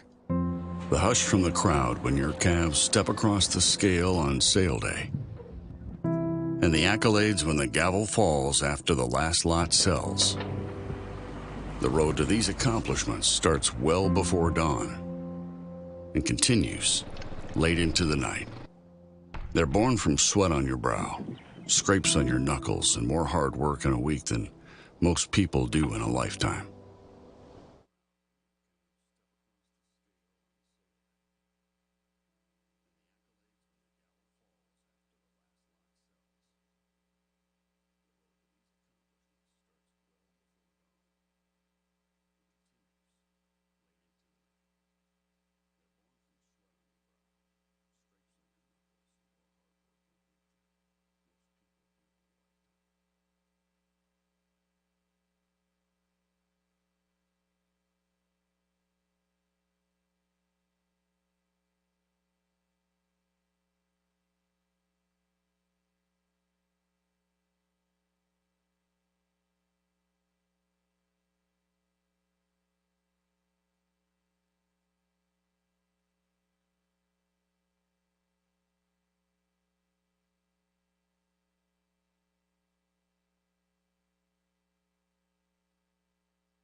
This is just a reminder that the Speckle Park heifer class will be going in the ring here in any time, really. And we're going to do the overall champion female right away after that, which is your grand and reserve females from the previous breed divisions.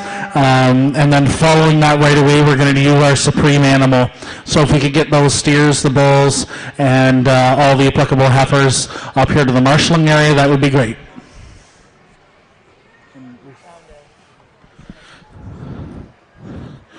We also found a cell phone over here near the announcer's booth on the stand. It's a pink iPhone. Has some bling with a cow on it.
It's a pretty strong group of Speckled Park heifers, and I think a pretty elite one at the top end of this class.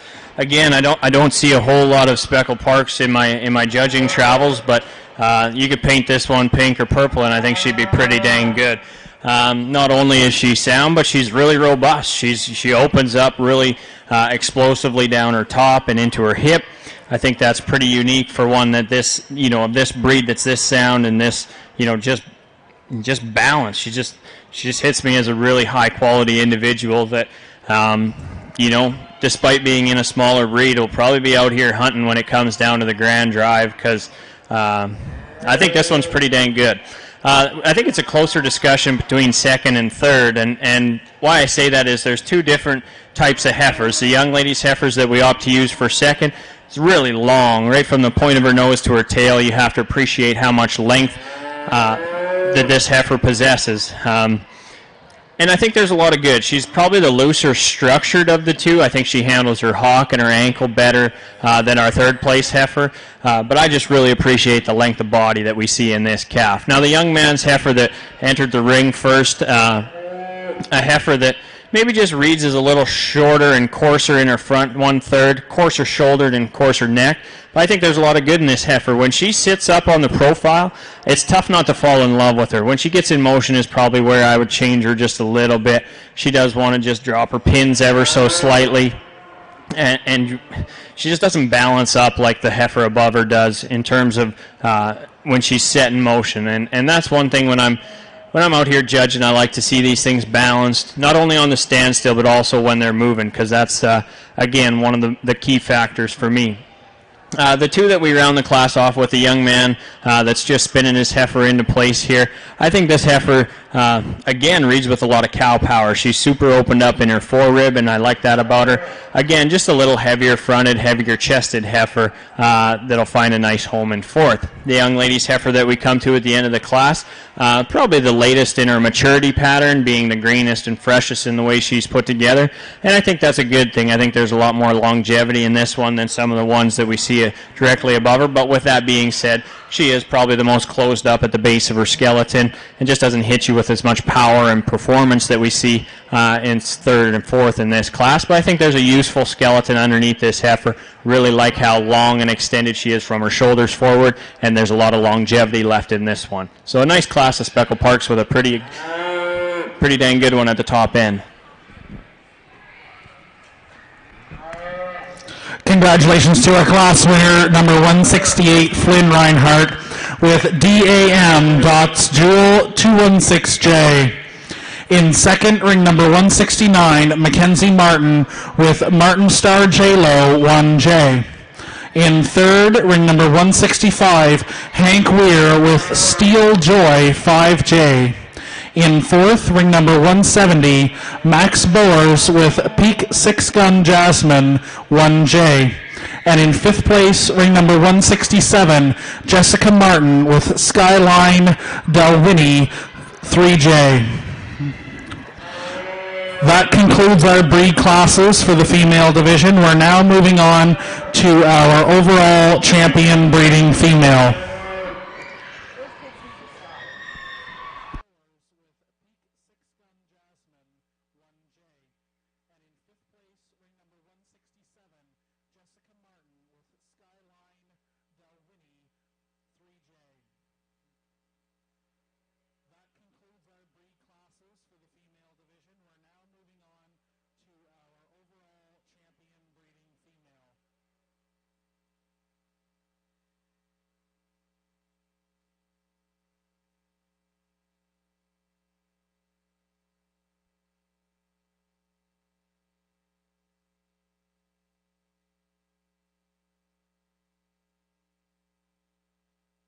Can we please have the kids off the picnic tables and some quiet for the champion breeding female class to enter the ring? Anytime, Martha.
Yeah.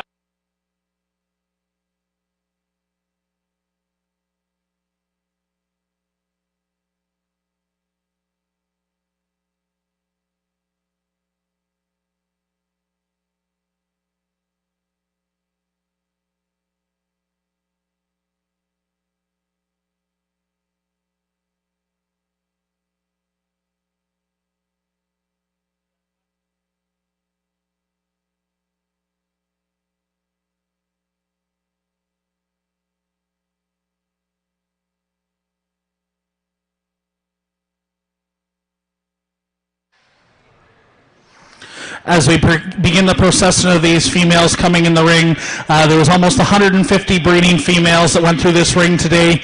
Walking in the ring now, we have our Angus champion female, Taylor Mackey, exhibiting Premier Empress. And the reserve champion Angus, exhibited by Brady Hassan, HCCC Princess 86.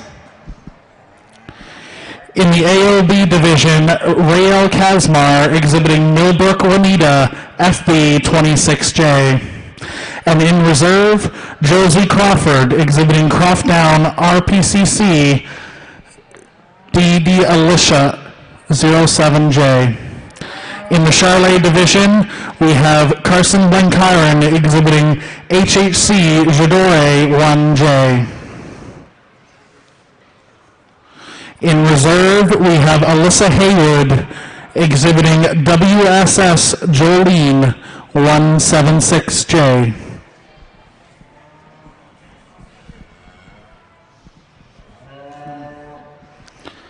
In the Crossbred division, we have Paige Haynes, exhibiting Haynes Holly Be Jolly. And in reserve, we have Jeff Leger with Sherry Lynn Get It Girl Beauty. Wherever he is yours? Awesome.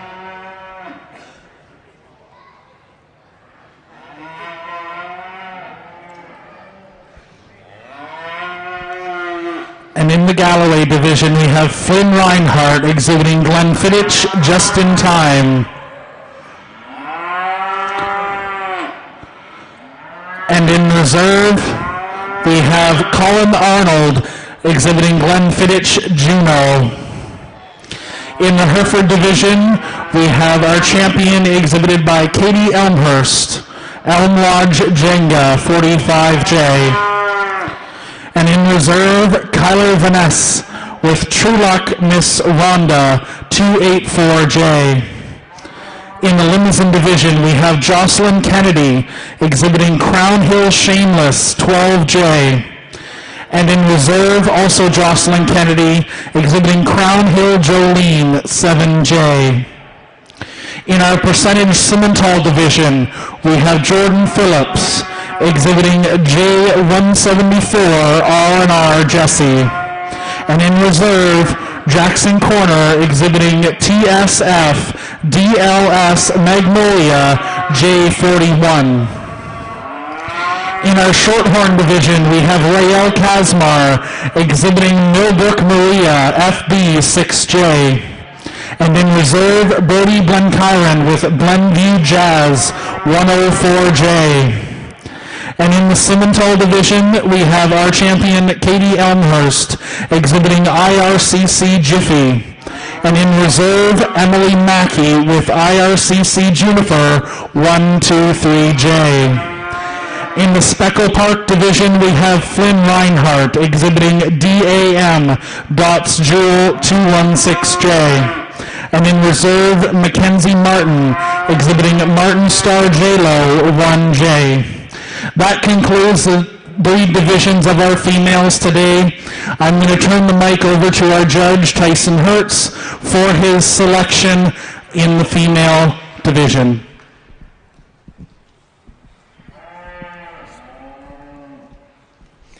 Well, I know we got a couple more classes to go, when we bring in our champion market animals and our champion bulls, but I think it's pretty dang impressive to see this set of females out here, and The exhibitors, whether you're out here in the ring or whether you're one standing ringside, I think you should be proud.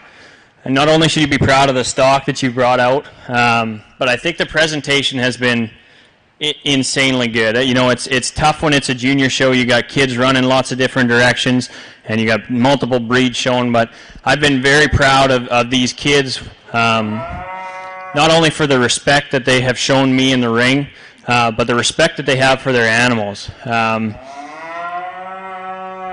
This industry is so awesome to be a part of. I'm a product of these youth programs that there's so many fearless leaders that put time and effort into to make these shows happen. They give us a chance to learn. They give us a chance to grow, a chance to meet people, a chance to learn a lot. And that's pretty dang awesome. And there's so many folks back here that put in time and effort. So I'd really encourage any junior member that took part this weekend and had even above average time, come up and shake the folks' hands that got the beige jackets on, because it's not easy. You have to dedicate time to do this stuff. I know there's countless hours that these juniors spend in the barn and that the parents spend in the barn, but there's also countless hours for the guys that put these shows on.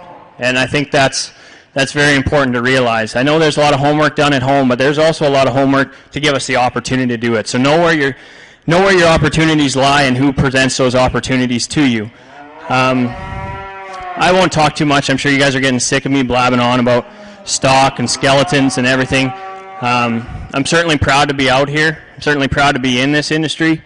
There's a lot of folks ringside that I look up to, and I've looked up to my entire life. And to be now judging their kids or their grandkids, it's pretty special to a guy like me. I come from humble roots, and all it took was somebody giving me an opportunity. And I'm certainly proud to be out here, and I'm certainly proud of the juniors that are out here with me, because someone gave them an opportunity too, and that's pretty dang special. So let's put our hands together for these female exhibitors. This has been a heck of a show. I'll go show you which one I like best, and then I'll show you my reserve.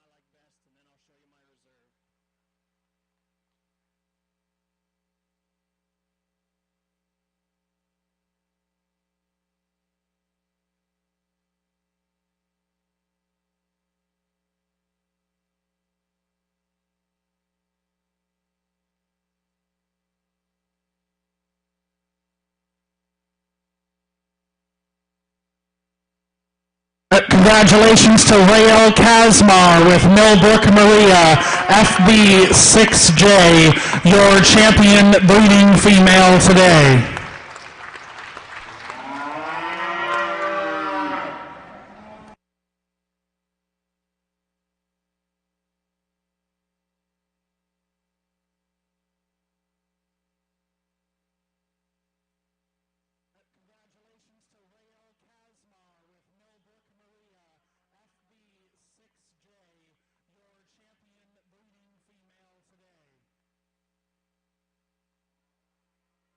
And in reserve, from our percentage Simmental division, we have Jordan Phillips with J174, R&R Jesse.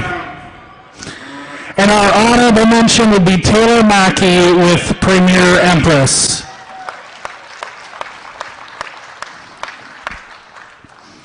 Congratulations to all the exhibitors for making it this far, and on behalf of the show committee, we would like to thank everyone for their support, both exhibiting, financially, and just for coming out and being a part of this event. Coming into the ring next, we have our overall champion animal.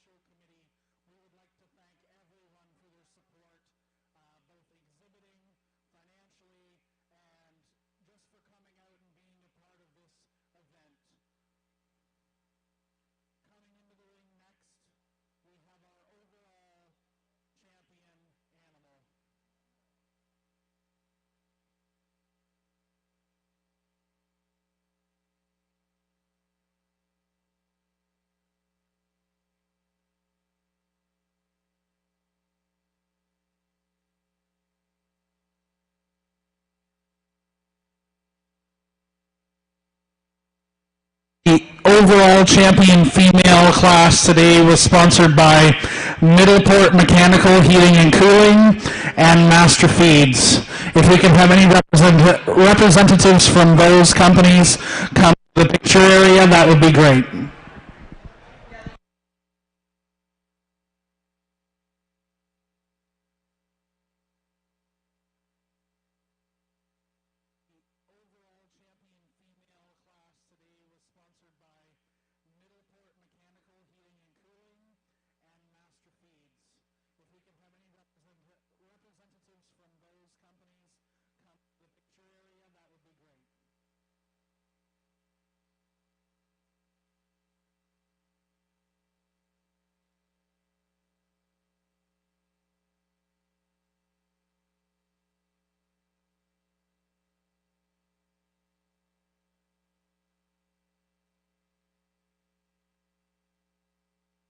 Martha, let's have him.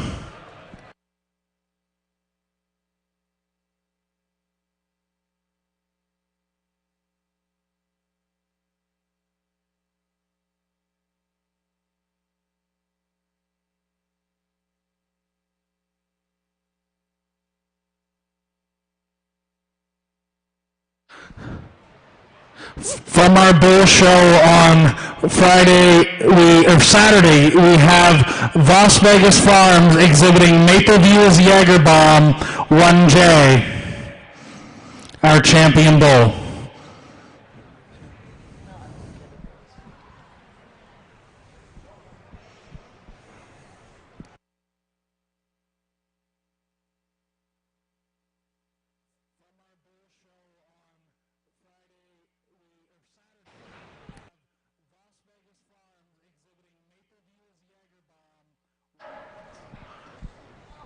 And our champion female just slapped was Rael Kazmar with Millbrook Maria FB 6J.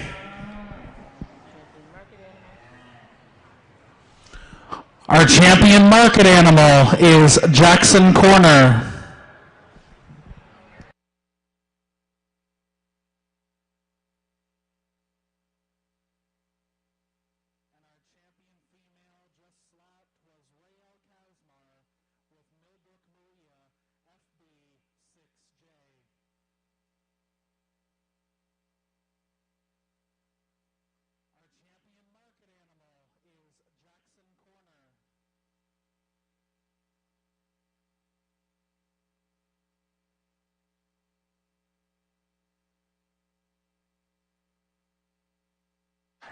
Our reserve champion market animal exhibited by Ben Scott.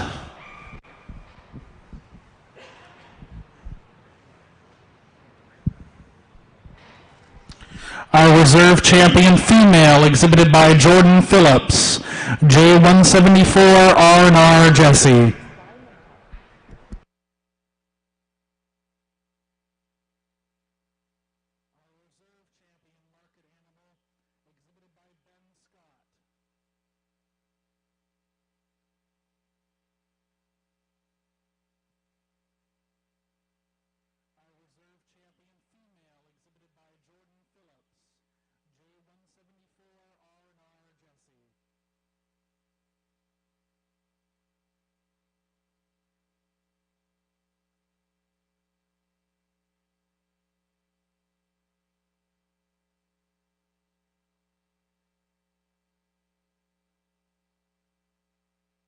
This Supreme Champion class is sponsored by CMEX and Bovatech, as well as Clark Family Farms Incorporated. Any representatives from those businesses, please make your way to the picture area for photo op. Your class is complete.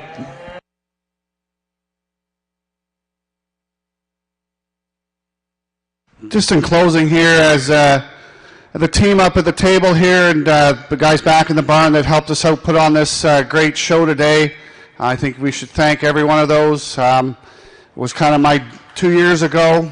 I'll give you a little speech. 2 years ago, I kind of thought this up driving around. Phoned Amy and said, hey, Amy, do you want to run a show at Ancaster? They're going to have a great facility. and we can have a show year after year, same time, same everything, same venue, and build on it. So we're going to definitely build on this event. I think this is a good starting point.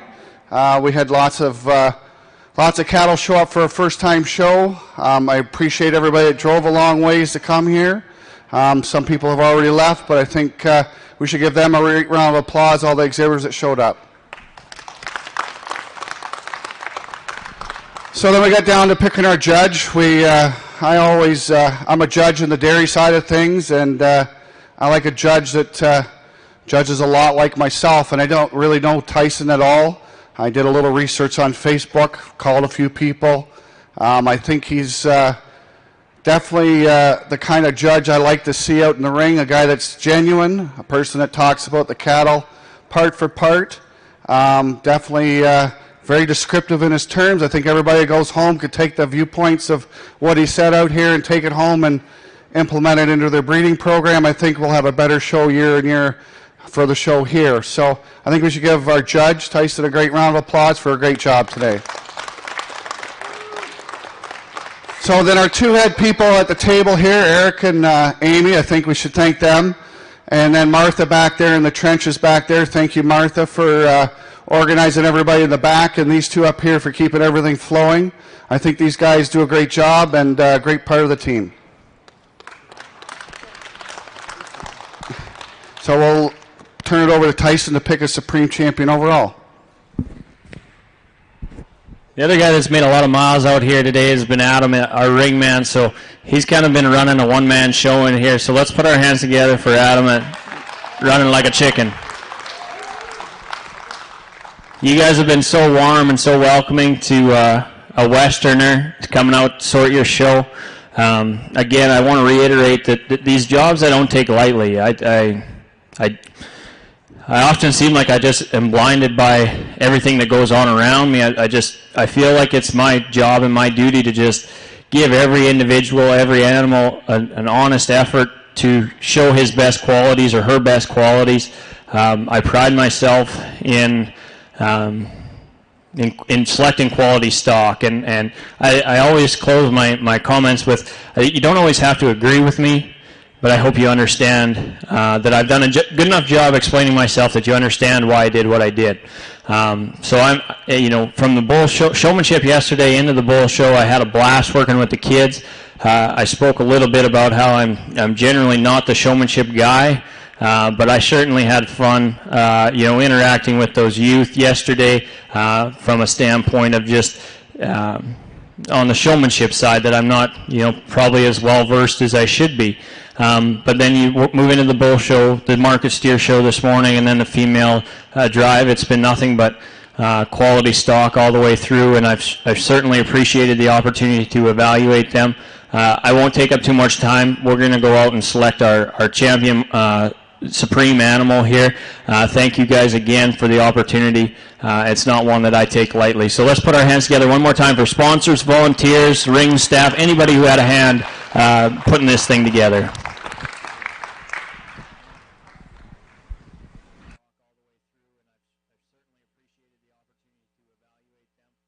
Our supreme animal overall today is exhibited by Rael Kazmar, Millbrook Maria, FB6J.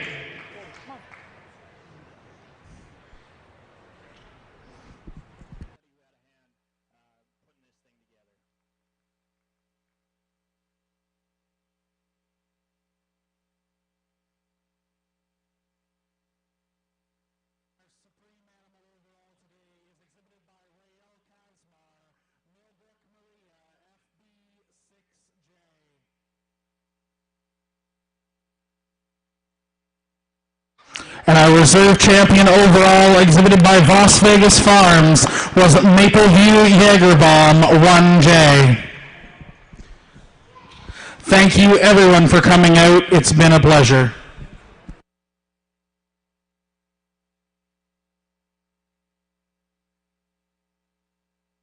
If we can have all of the show committee up for the Supreme Champion picture, that'd be great.